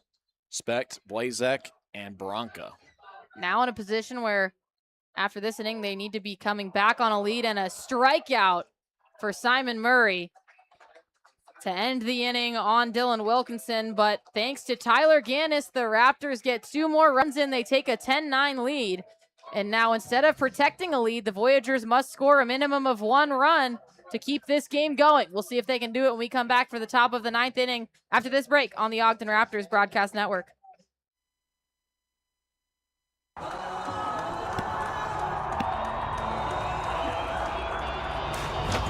Whatever you do, don't drop the ball at the Raptors Stadium. And we don't want to let you drop the ball for your insurance. We want to make sure that you have the proper coverage and the best price. Here at the Insurance Center, we're going to take care of you. We've had a great relationship with the Raptors, and we want to have a great relationship with you. Your auto, your home, your life, your health, your business. We have experts that are there to take care of you. We've been doing this for a long time. We are your trusted choice insurance agency here locally. We are the only best practice insurance agency north of Salt Lake. Realize that we're going to take the best care of you. Give us a call, 801-622-2626. Look us up online, www.insurancecenterut.com. We're here to take care of you and hit the ball out of the park.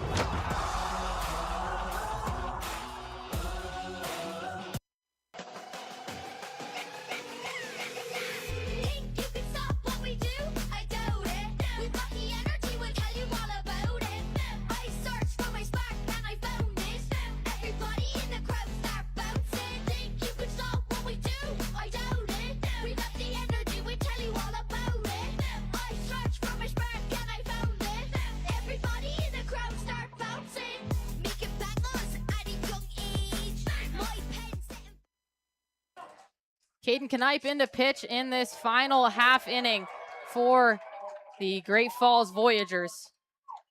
Tommy Specht is trying to get them going. One swing of the bat could tie this game back up. Caden Knipe has been very successful in this series thus far as the 0-win comes in and catches a strike. It'll be challenged by Tommy Specht. If it's overturned, it would be a 1-1 count instead of 0-2. And it is changed to a ball, so it is now 1-1. Good challenge by Tommy Specht, and the Voyagers still have 2 challenges left. Next pitch misses too low. Now 1-2. 2-1, excuse me.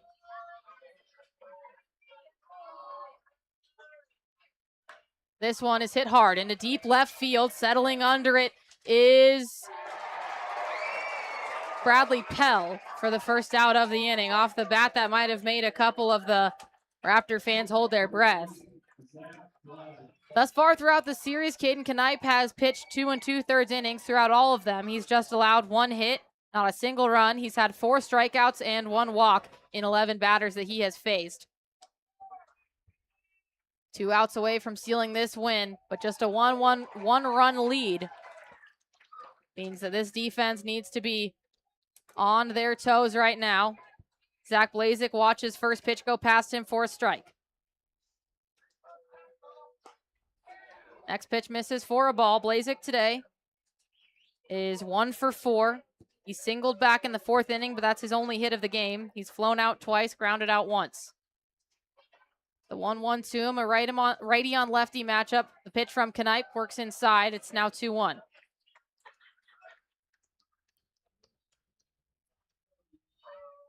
Well, Caden's got that closer stuff. 92 miles an hour fastball. You know he's always going to be around the plate.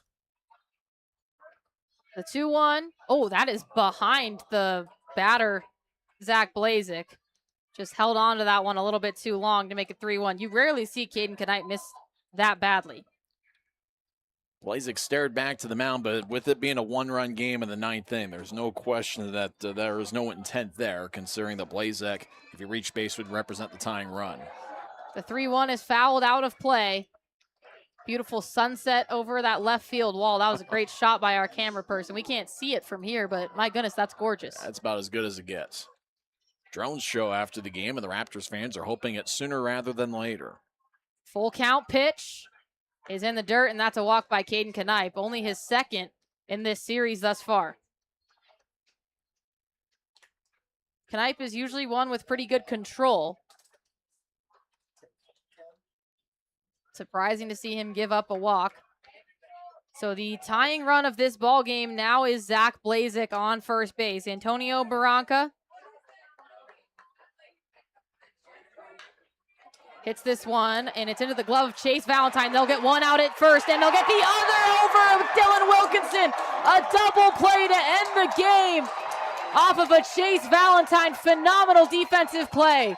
Chase Valentine struggled a couple times throughout tonight, but that was his cleanest fielding play and cleanest transition of the game.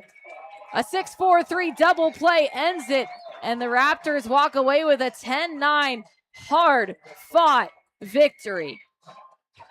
What a game this turned out to be. The 2 RBI single by Tyler Gannis, and then Caden Knipe getting the 6-4-3 double play for Chase Valentine. Just got that perfect waist-high hop, made a nice jump throw to Cole Jordan for the first out, and then on to first for the second, and the Raptors are fired up, and as well as they should be. They have been outstanding as of late. They have now won 10 of their last 11 games. The Raptors have now won 3 straight, and they move to 13-9 on the season. They've got the tied for longest win streak in the Pioneer League. And stick around if you are in the park and happen to be listening. It is a drone show after the game. We are going to take a quick break as the celebrations go on. And Mackenzie, the lady who is in, what's the name for it? The physical therapist. The trainer? The trainer, the athletic trainer, puts claws up to the camera. We'll take a quick break, and when we come back, it'll be the post-game show here on the Ogden Raptors Broadcast Network.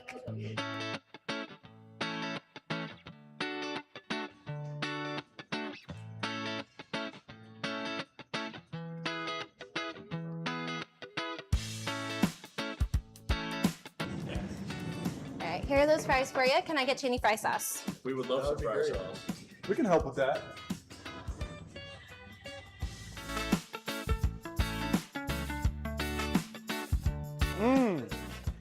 Delicious. It's the spot. Nothing like Utah fry sauce.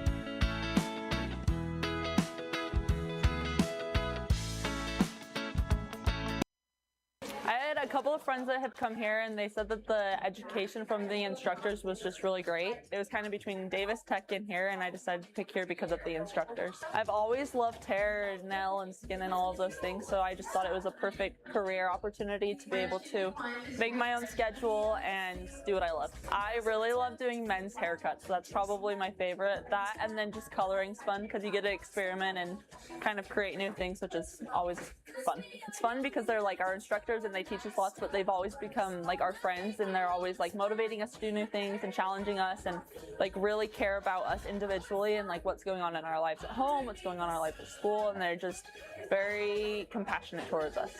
I would say 100% do it, even if you're kind of on the edge, because you meet a lot of new friends, you make great relationships, and then it's just fun. You learn a lot of like life skills as well, which is great, but it's just overall a great program. I'm Callie Rasmussen, and I'm a cosmetology student here at OTEC.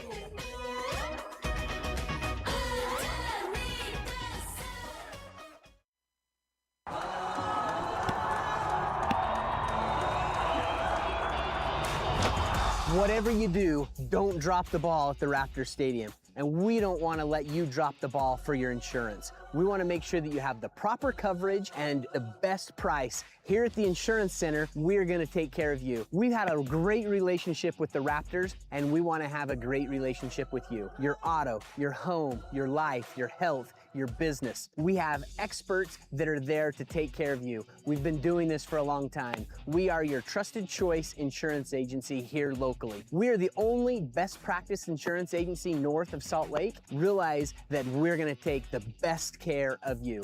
Give us a call, 801-622-2626. Look us up online, www.insurancecenterut.com. We're here to take care of you and hit the ball out of the park.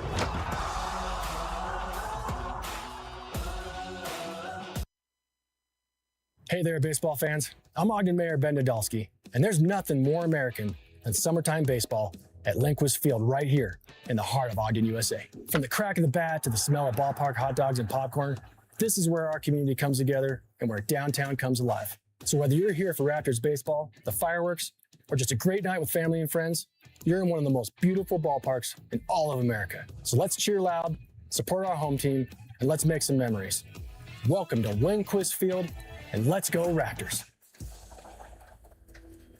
We are big enough to where we have established processes and procedures to protect you, but we're small enough to where there's still an owner involved in the day-to-day operations to ensure that we don't lose that personal touch. We'd love to tell you more about us, and feel free to reach out to us. You can reach our team at 801-728-0454. From the humble beginnings of Lael Bowman and Mel Kemp, the company has grown into a large steel facility supplying structural steel, reinforcing steel, and basement window systems.